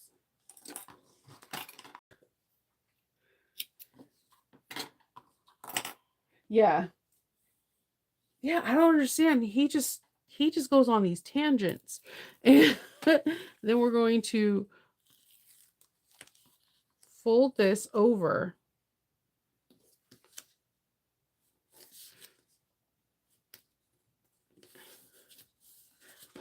And it should be about 1/2 inch.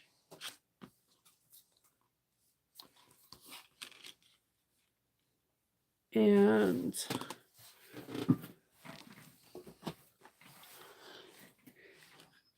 And we're going to use our rotary cutter just to give it a nice clean cut. And then we're going to top stitch it just down on the open side.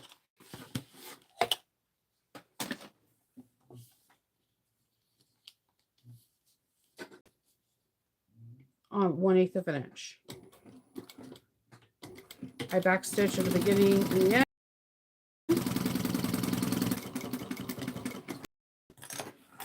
I basically have to deal with this all day, especially if Roxy doesn't want to play with him or she's in one of her moods. It's pretty much like this. We're going to put this in and we're going to fold this over on itself and we're going to make a hole and make a rivet through it.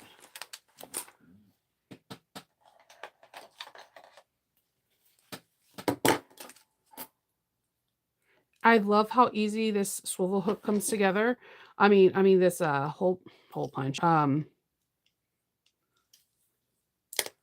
This key fob comes together because people love that. It's like a feature that most people ask for when I'm making a bag, because everybody loses their keys, especially the bigger the bag, the more you lose them.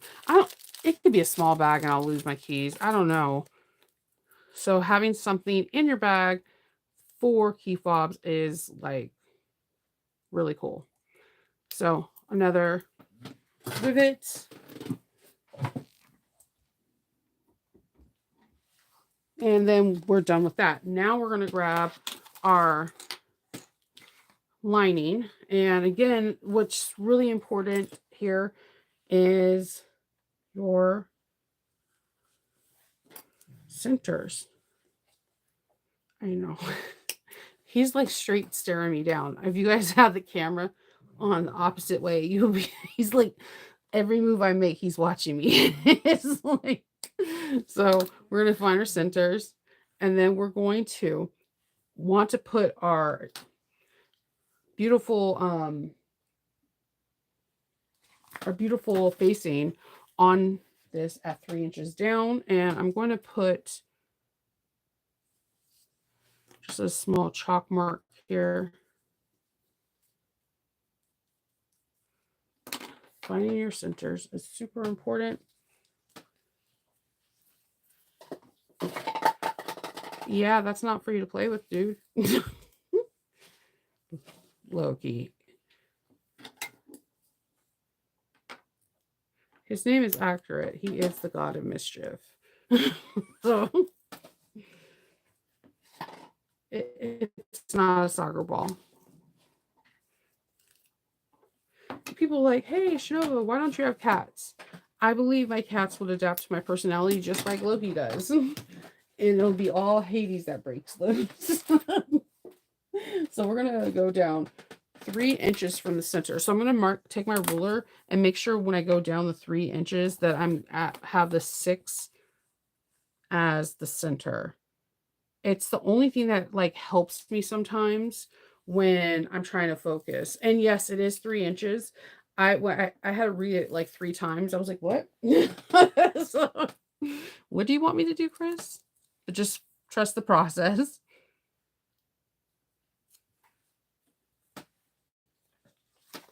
And she has it on figure 109. I'm sorry, it's 2 inches down. If there's a figure on 209 that she like has a ruler looking at you, and I'm like, okay. She's not playing. She wants you to make sure you go down exactly that.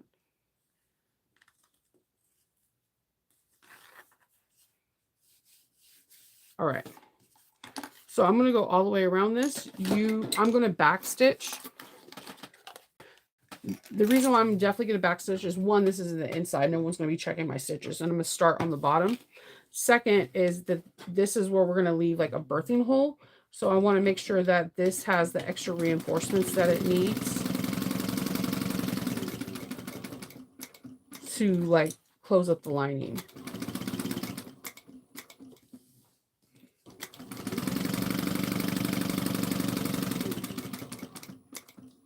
And like, I just like the way backstitching looks. I know it's not for everyone, but I don't think it looks bad. Because when I look at hand stitching, when they use backstitching, so I'm like, I'm here for it.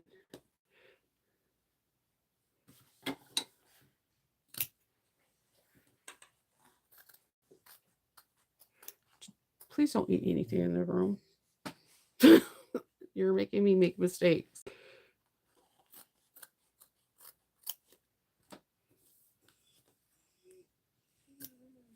I know. It's all Roxy's fault. I'm sorry. Roxy's going to kill me in my sleep tonight.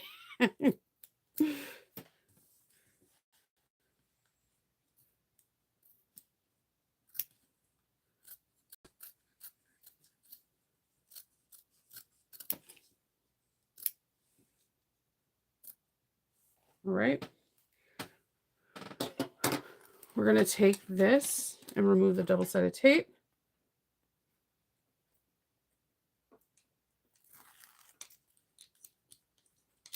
And you can have your zipper pull going to the left or right. It's all about personal preference. I like to have my pulls going to the left. And I'm going to match up where the center mark is that I had.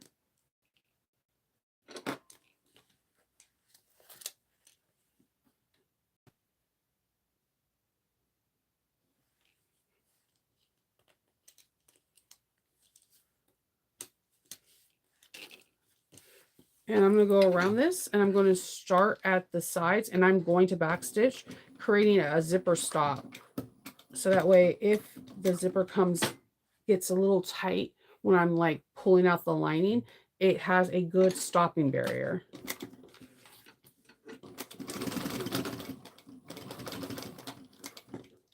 I'm moving the zipper out of the way as I'm going around. I do have a zipper foot on, but I just out of habit.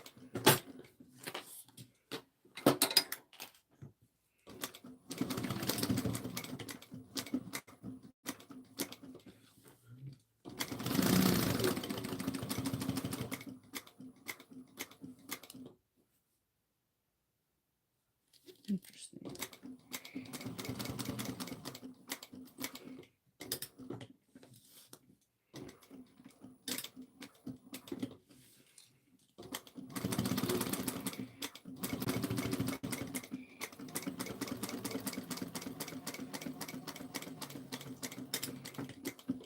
Okay.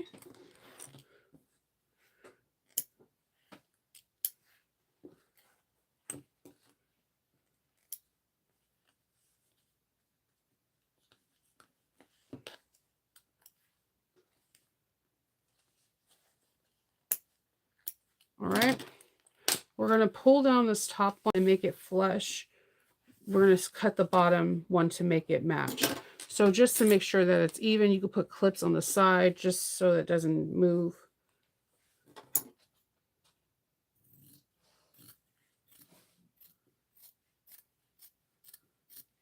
All right, and then we're just going to use this seam allowance and just close down the zipper on the side. Not across, just the sides. Back stitch at the beginning and the end.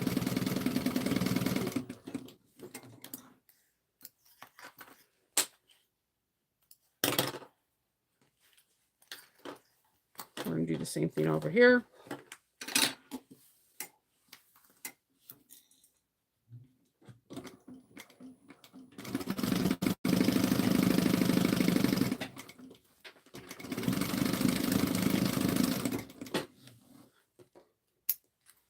All right. So we have that. Now we're going to start working on our slip pocket, attaching that, and we're almost at that. We're really at the home stretch. So we're going to get the lining pocket, and we're going to go find our centers.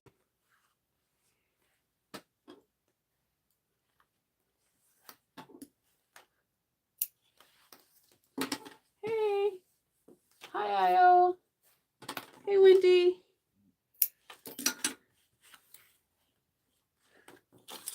And we're going to Line that up. I'm going to grab my slip pocket and I'm going to grab, you guys can see what he's doing. I'm going to grab my slip pocket.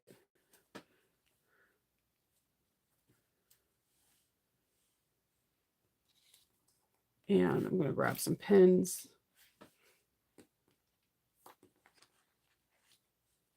And I'm bending the fabric, so I'm manipulating the fabric around the pin, not the pin around the fabric. I know that sounds weird, but a lot of people I see like trying to bend the pin, and that's how your pins get messed up.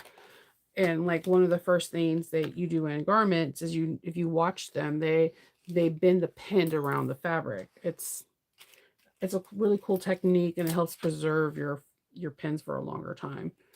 So like I'm lifting it up and then I'm bending the fabric to go into the pin. So 2 inches down, and then this says Geronimo comes along. And I'm going to put this label right here. Now, what I'm going to do with this is a little bit different. I know, Pop Pop. I'm going to back stitch off, go down, and then when I get to this part here, I'm going to sew into here about a 1/2 inch and do like a bar tack. I'm gonna go back and forth and then go back and then go all the way around and around it. So that way, if someone puts their cell phone or if someone uses something in here, they will be able to use it for quite a long time because there's reinforcement stitching.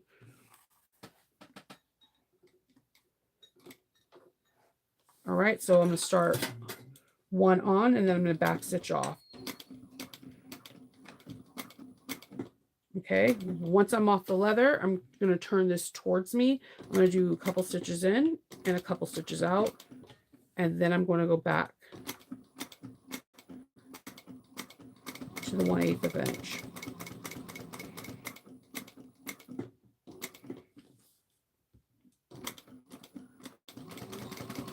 You're okay, Pop Pop. Loki, you're fine. I know you.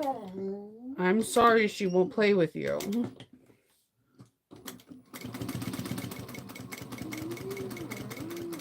So before you're fine, Pop. Before I go into the leather, so I'm going to do the bar tacking on the linen.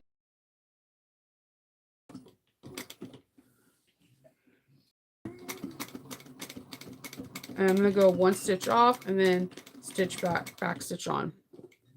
So we got the back stitching and then we have the bar tacking on the actual linen linen itself. So that way it is going to be okay. So I'll show you here. As you can see where I went 1 stitch off and I back stitch. You can see the where I back stitch, it's quite thicker. And then I go in and I bar tack here. So now it's that. But yes, as you can see, the pins are in good shape because I work the fabric around the pin and not the pin around the fabric. So we have that. All right. We have our little Geronimo tag. And then we're going to start putting things together to put this lining to work. What I usually do is first things is, again, finding your center. Center is key for everything. You're okay, Loki. I promise. Don't eat anything. Don't eat anything. You know better than that, dude. You know better than that. You're 3. Don't do that.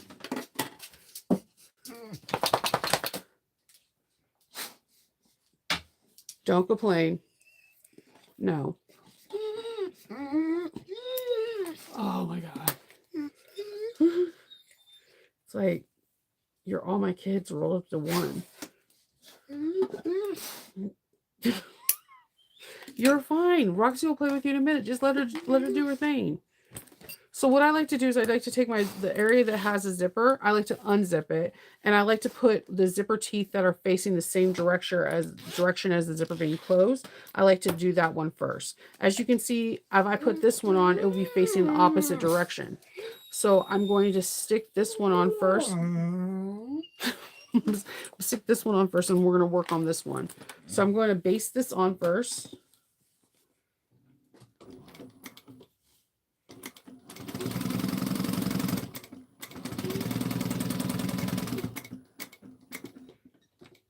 Okay. And then I'm going to grab one of the upper lining pieces, which is leather. And I like the way she has her stabilization on here. It's pretty cool because it gives the finishing touch a really cool, nice, crisp ending. So we're going to use our 1/2 inch seam allowance. We're going to go 1 stitch forward, and we're going to back off the fabric and then continue. Do not eat that.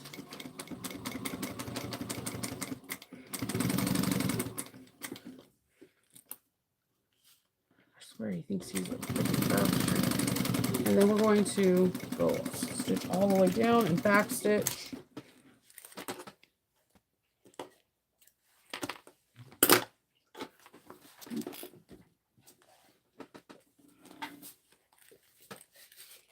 Then we're going to take this, go upstairs and lay down with your sister. If you're going to eat paper, we're going to have problems. You're doing a lot right now, dude. Like a lot. We're going to take this and see how it's like where we stitch. We're going to take it, we're going to fold it up, and we're going to understitch. See, normally we're used to taking this and we try to fold all this up, and we try to fold it into the seam allowance, and we top stitch this. When you do this, it means that the recessed zipper is going to fold down into a V. By folding all the seam allowance down and towards the body of the bag, we're doing an understitch, meaning that the bag will sit nice and taut, the recessed zipper, and it has a more highly a possibility where someone doesn't feel like they can get inside your bag because it looks more enclosed.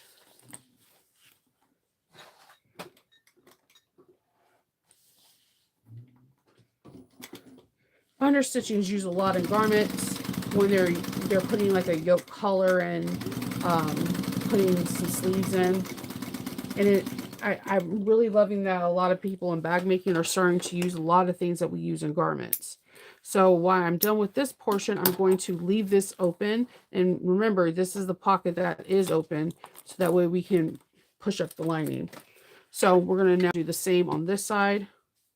We're going to base this on.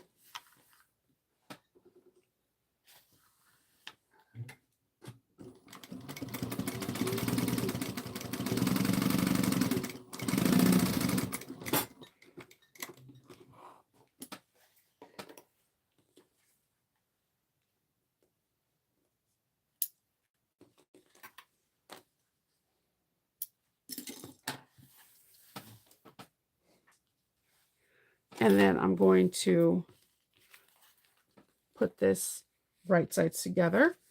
And with our seam allowance of a 1/2 inch, we're going to sew this bad boy on.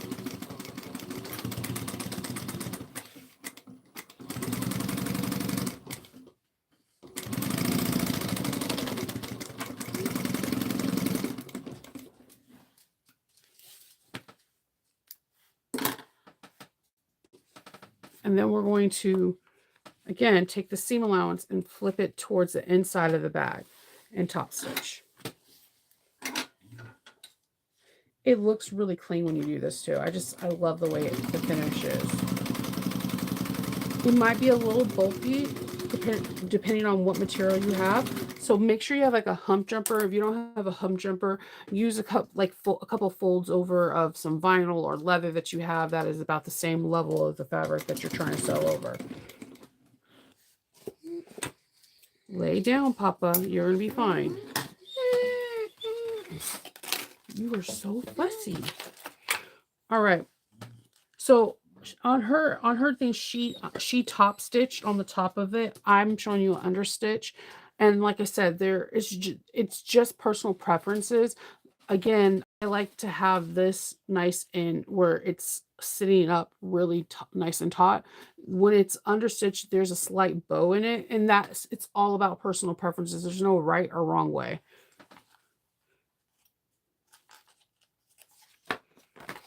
Okay, so we're gonna now put the lining pieces together. Now, this is the part that always shakes me up. I don't know if anybody else has this issue.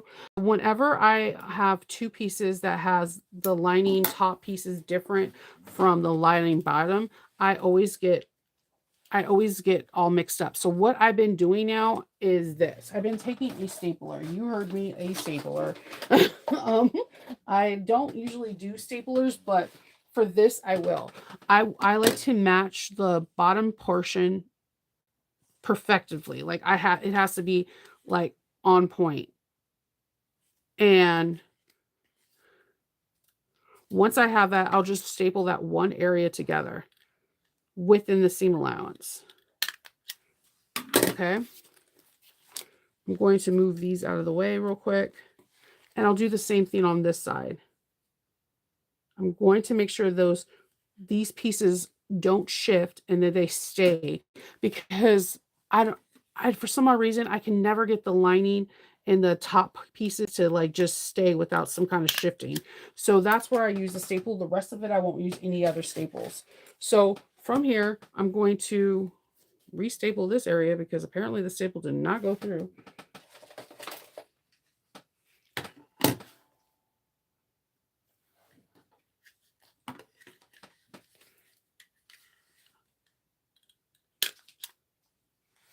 All right.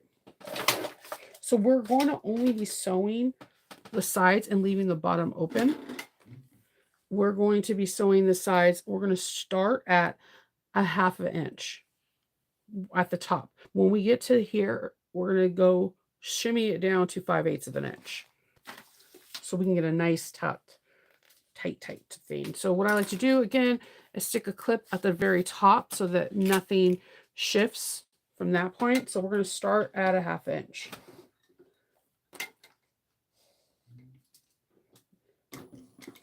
I get so excited when we're putting together the lining. It's like, yeah, we're almost there. So then from here, we're going to go to 5/8 of an inch.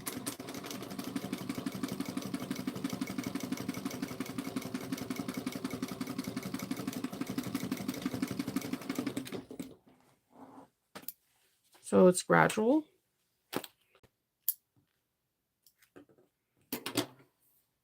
Okay. We're going to do the same thing on this side. We're going to start at a 1/2 inch. We're going to sew on and then sew off to get that, locking that back stitch. And right after we hit this red, our red top lining part, we're going to go and switch to 5/8 of an inch.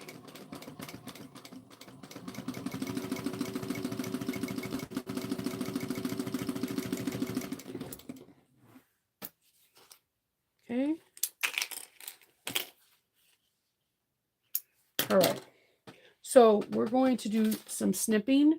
We're going to cut everything. We're going to leave a full 1/2 seam allowance on the upper lining, and we're going to cut everything else at 1/4 of an inch. So we're going to leave this at a 1/2 inch, the upper lining piece. So I'm just snipping in on the sides.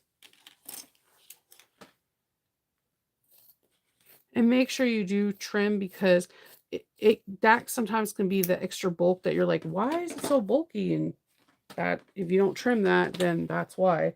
So I'm going to remove these staples. I know they're little and they're easy to forget, but I just don't want it comes undone and then it pokes somebody, because it will work out like that for me, trust me. All right, we're going to now get our exterior and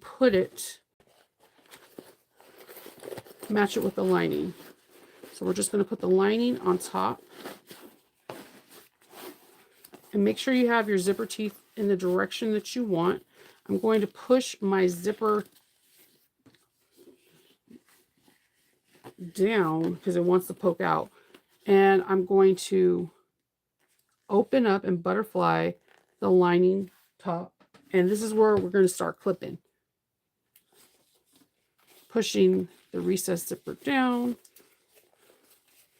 And start with the seam allowance, the seams, to make sure they all match.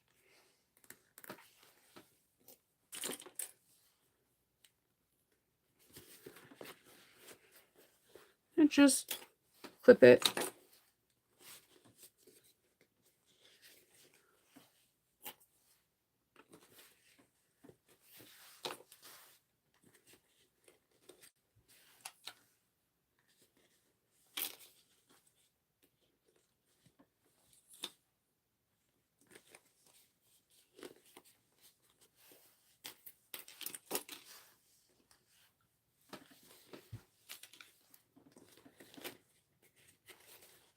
I'm excited to see what this bag looks like.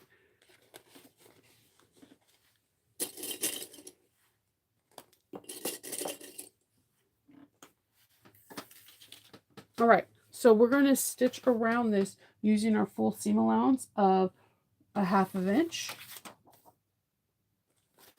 And let's go. Back stitch at the beginning and at the end.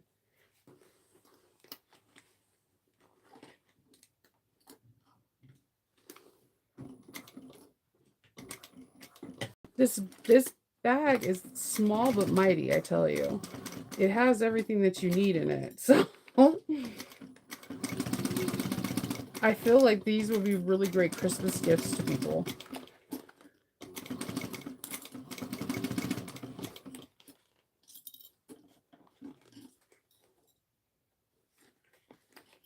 And just keep those seams as close as you can to each other.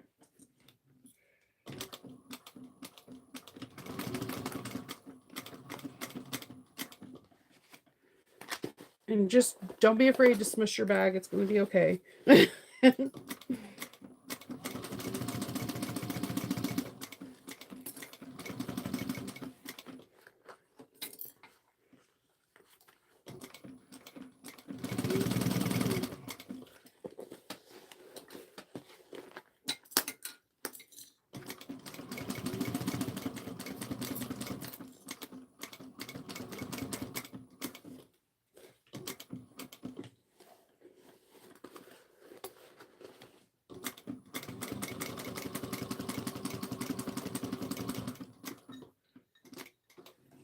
Okay.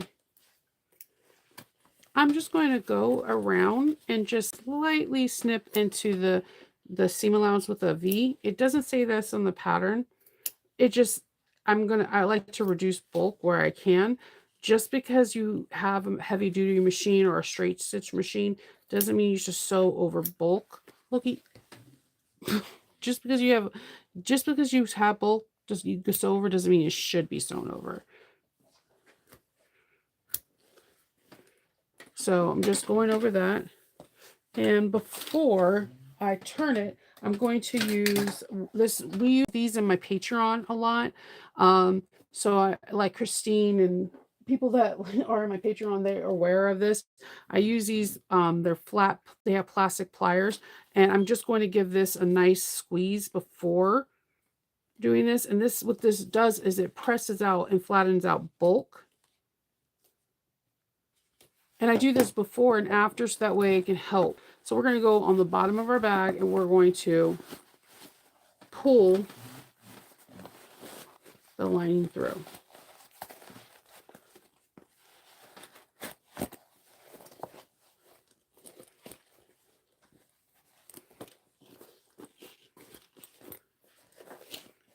All right. We're going to take this and we're going to tuck our lining in.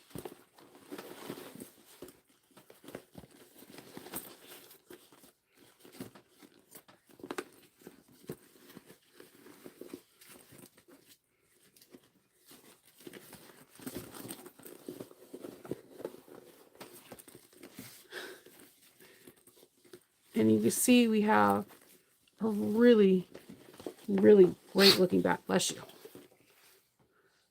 And I'm just going to squeeze in this area because we're going to be doing some top stitching. And I just want to help reduce and flatten bulk.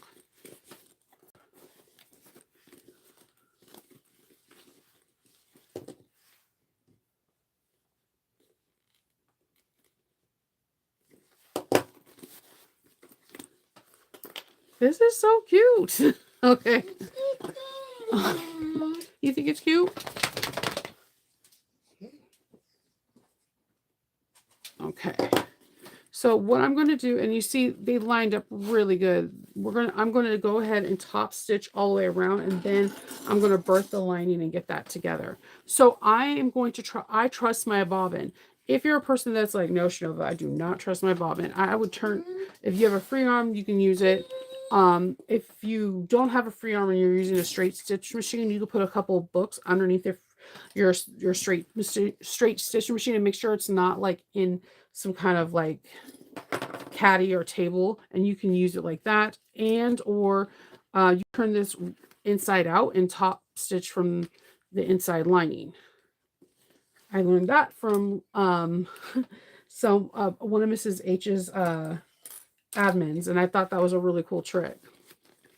I am a person that before I sew, I check the tension on my bobbin, and I'm really confident my bobbin can pull off a top stitch just like my top thread can. So I'm clipping this, making sure nothing is going to roll, and I'm going to start my top stitching in a seam, because in a seam or slightly askew. So like we're going to be putting these side connectors on one side of a different side each. So if you start in a seam, it may be hidden, it may not be hidden, but if you start on like a little, like 1/4 of an inch of a side, it can totally be covered up by a side connector.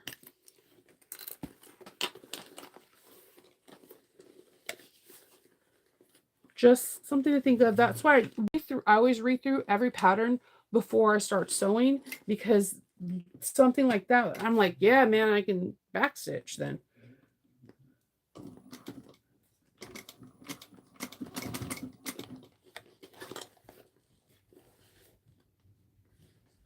Yes, smash those seams, Pam.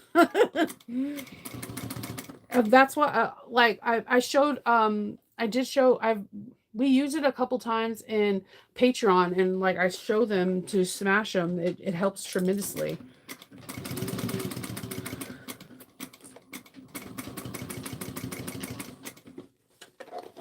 And just make sure you keep your zipper tails out of getting sewn, because they're free, and they're like, guess what? We're free and we want to do some crazy stuff.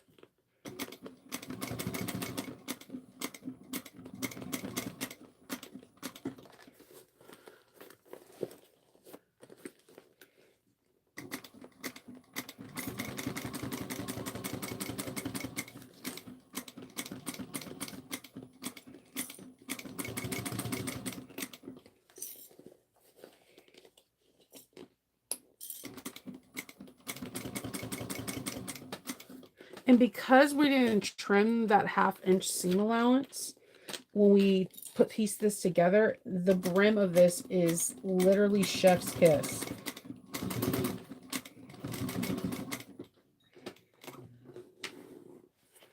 All right. Now she has it where if you want to pull it through, you can. But again, I figure when you have connectors, to me it makes no sense of pulling the threads through, because you can hide the back stitches in the area that you're going to have the connector. Man, this is going to make some Whovian like super happy. I mean, I kind of want it for myself because it's, it's matte. So we're going to take our pocket and we're going to grab our lining and we're going to finish it off. And just like we used 5/8 of the inch on the top part, we're going to use that to close it up.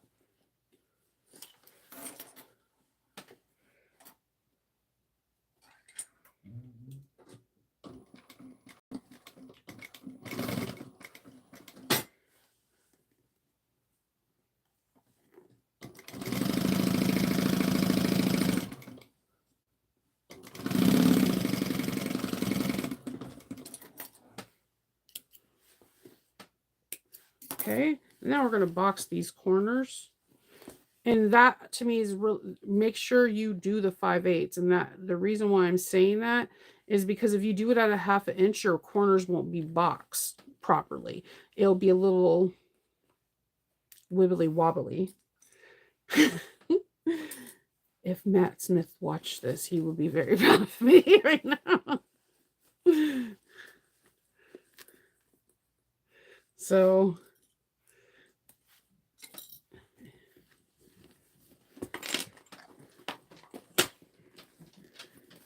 I'm going to do this at 5/8 of an inch.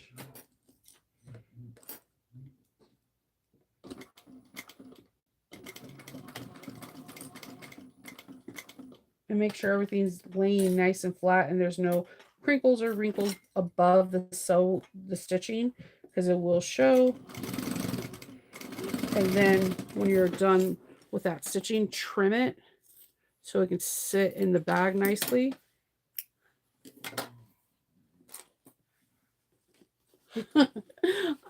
I struggle with it like everybody else. But this is a confident beginner, and I think Chris made a really good pattern for it. And you're more than a confident beginner, and you know it. So you can do this one easy peasy, lemon squeezy. And again, like I said in the beginning, this leather is sewable on a domestic machine, and because you don't have to skive it. The fact that you don't have to skive this leather is amazing.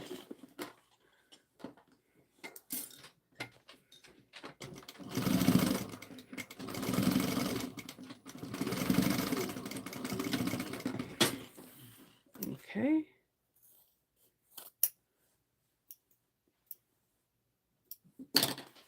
Okay, we're going to pull this. And what I like to do is poke out the corners so that way when I put it back in the bag, the corners are already taut. So we're going to close up the lining.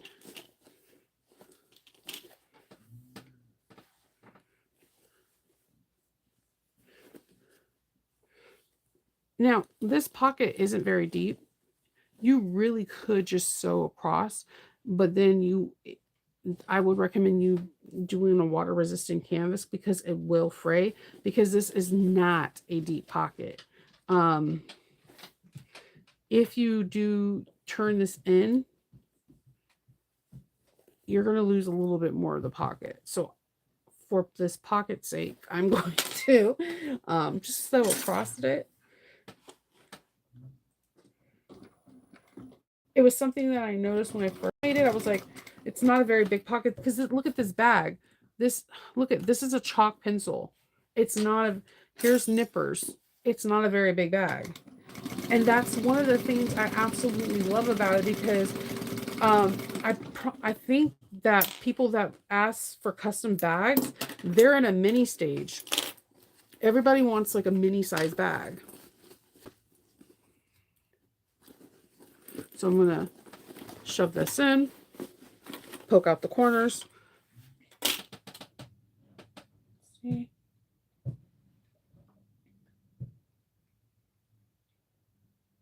You could use a hammer there, yeah.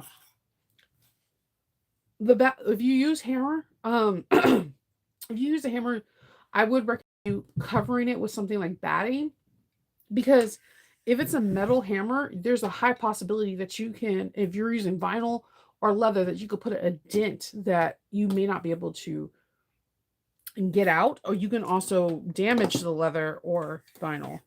So that's the reason why I do these, because they're plastic, and if I'm doing too hard, it just slips right off. So we have that. I can close. I have thread everywhere. Come on, Nova. Get it together, girl. You see how nice and taut this that is? Like, that is chef's kiss. All right. Now we're going to get together and we're going to do the connectors. And we're almost done. So I'm going to get out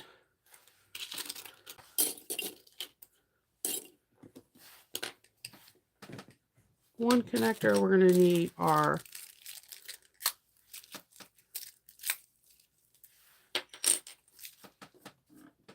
I'm going to get the other connector.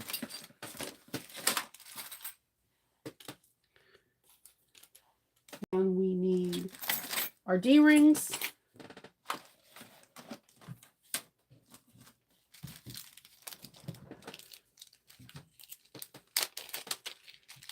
And our zipper end. All right. So for this, we need to make a hole 1/2 inch above each corner. So I'm going to take a chalk marker, draw a 1/2 inch on each short end.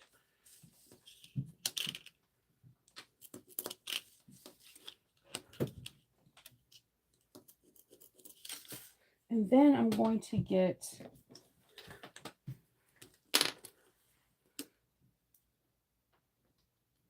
something that can help me actually draw in the center, because I do not have eyeballing skills.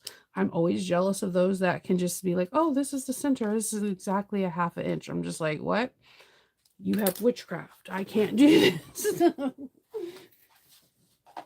So then I'm going to punch a hole.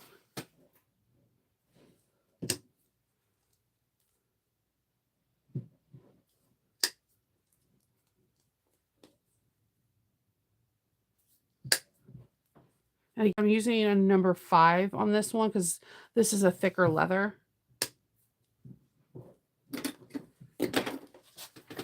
Okay. So what I'm going to do is I'm going to take the D-rings out.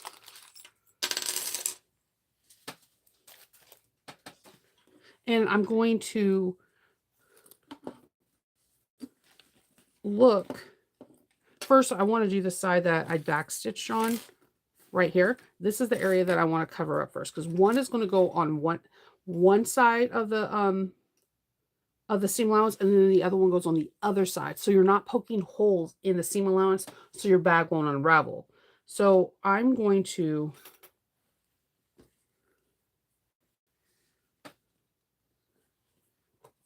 draw a mark. I want to make sure that I'm exactly at a 1/2 inch where I want my hole to be punched on that side. And on the opposite side, same thing, making sure I'm centered.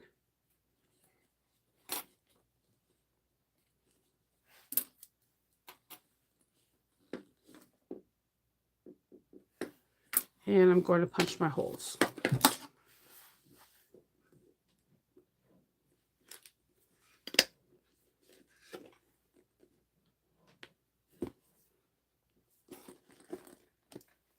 Okay.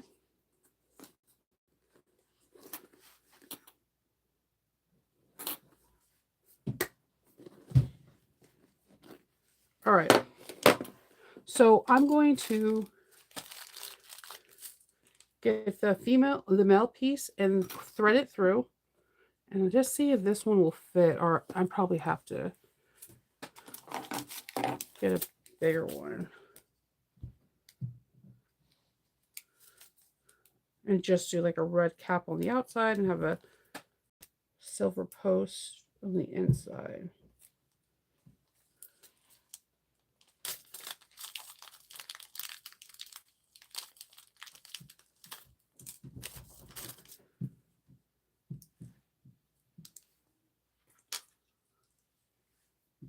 All right, I'm going to thread this through. And I'm going to get a red cap. And I'm going to set this rivet real quick.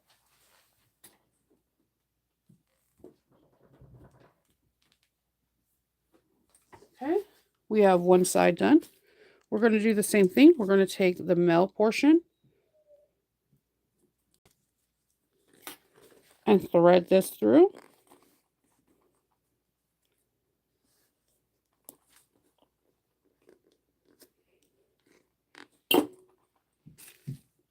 and get a cap.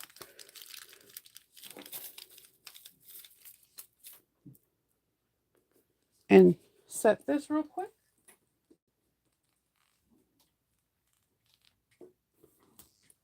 Oh my goodness, you know what? I totally forgot to put the key fob in. Okay, it'll be there for next time. It'll be there. So now I'm going to put the zipper in. Make sure the zipper is nice and even.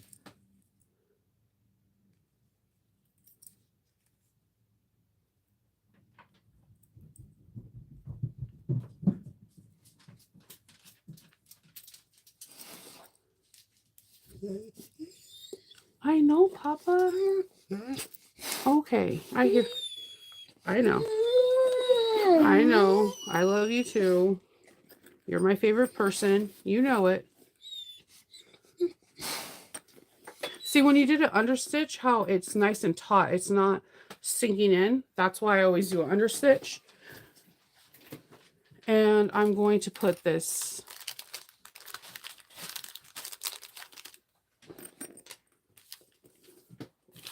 in here.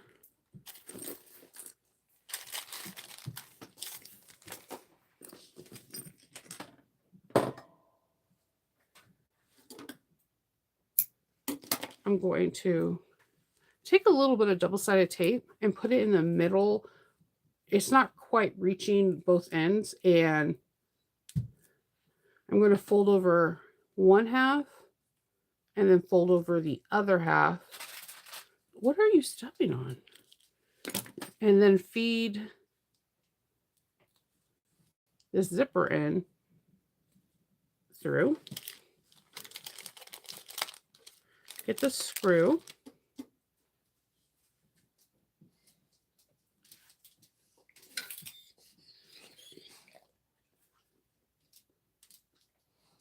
Use a screwdriver. Take the plastic off. And some people, again, like to put like fray check or Loctite in their screw, but as long as it's flush, I never had any issue with it coming out. And I'm going to just tuck this in. And we clip our connector, our strap connector on. And that is it, my friends. We finished it. You did the bag with me.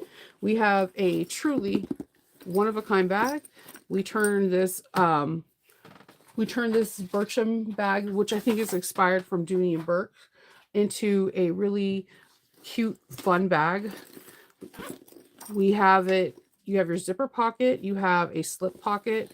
You have another zipper pocket on the outside. This is all leather, and we have some fun secret Doctor Who stuff, and it's ready to go. We did a different kind of connector today where we showed you how to install a buckle as well as some strap keepers, so that way you can adjust them, especially if you're on the more shorter petite side, so that way you can have it won't flap around like where, you know, wibbly wobbly. And we had some fun. I think this bag is really fun and interesting. I think once you make one, that you'll be able to whip them out fairly quickly. And I definitely think you should give Chris's leather kit a go. I think this could be done on a domestic. It's not that many layers. It doesn't take a lot of stabilizer or interfacing. If you're going to do it on a domestic, I would recommend doing cotton or linen, like what's in the kit for your interior. Sometimes I think people love the idea of waterproof or water resistant canvas, but they don't understand that it gets thicker more than cotton does, and it lays differently, and it could be harder to birth and harder on your hands. So with that being said, we are finished, my friends, and we did it. I'm so glad I got to sew this with you guys. So that is it. If you have any questions, please leave a comment down below. In the description box, I do have information on where to purchase this and where you can purchase the kit. They're both at Simply Clicks website, and I do have an affiliate link, but unfortunately, I don't think it's working. So just go ahead and support the business anyways. And I will be talking to you guys tomorrow during Captain's Log. Until then, I hope you guys have a great weekend and stay whimsical. Bye.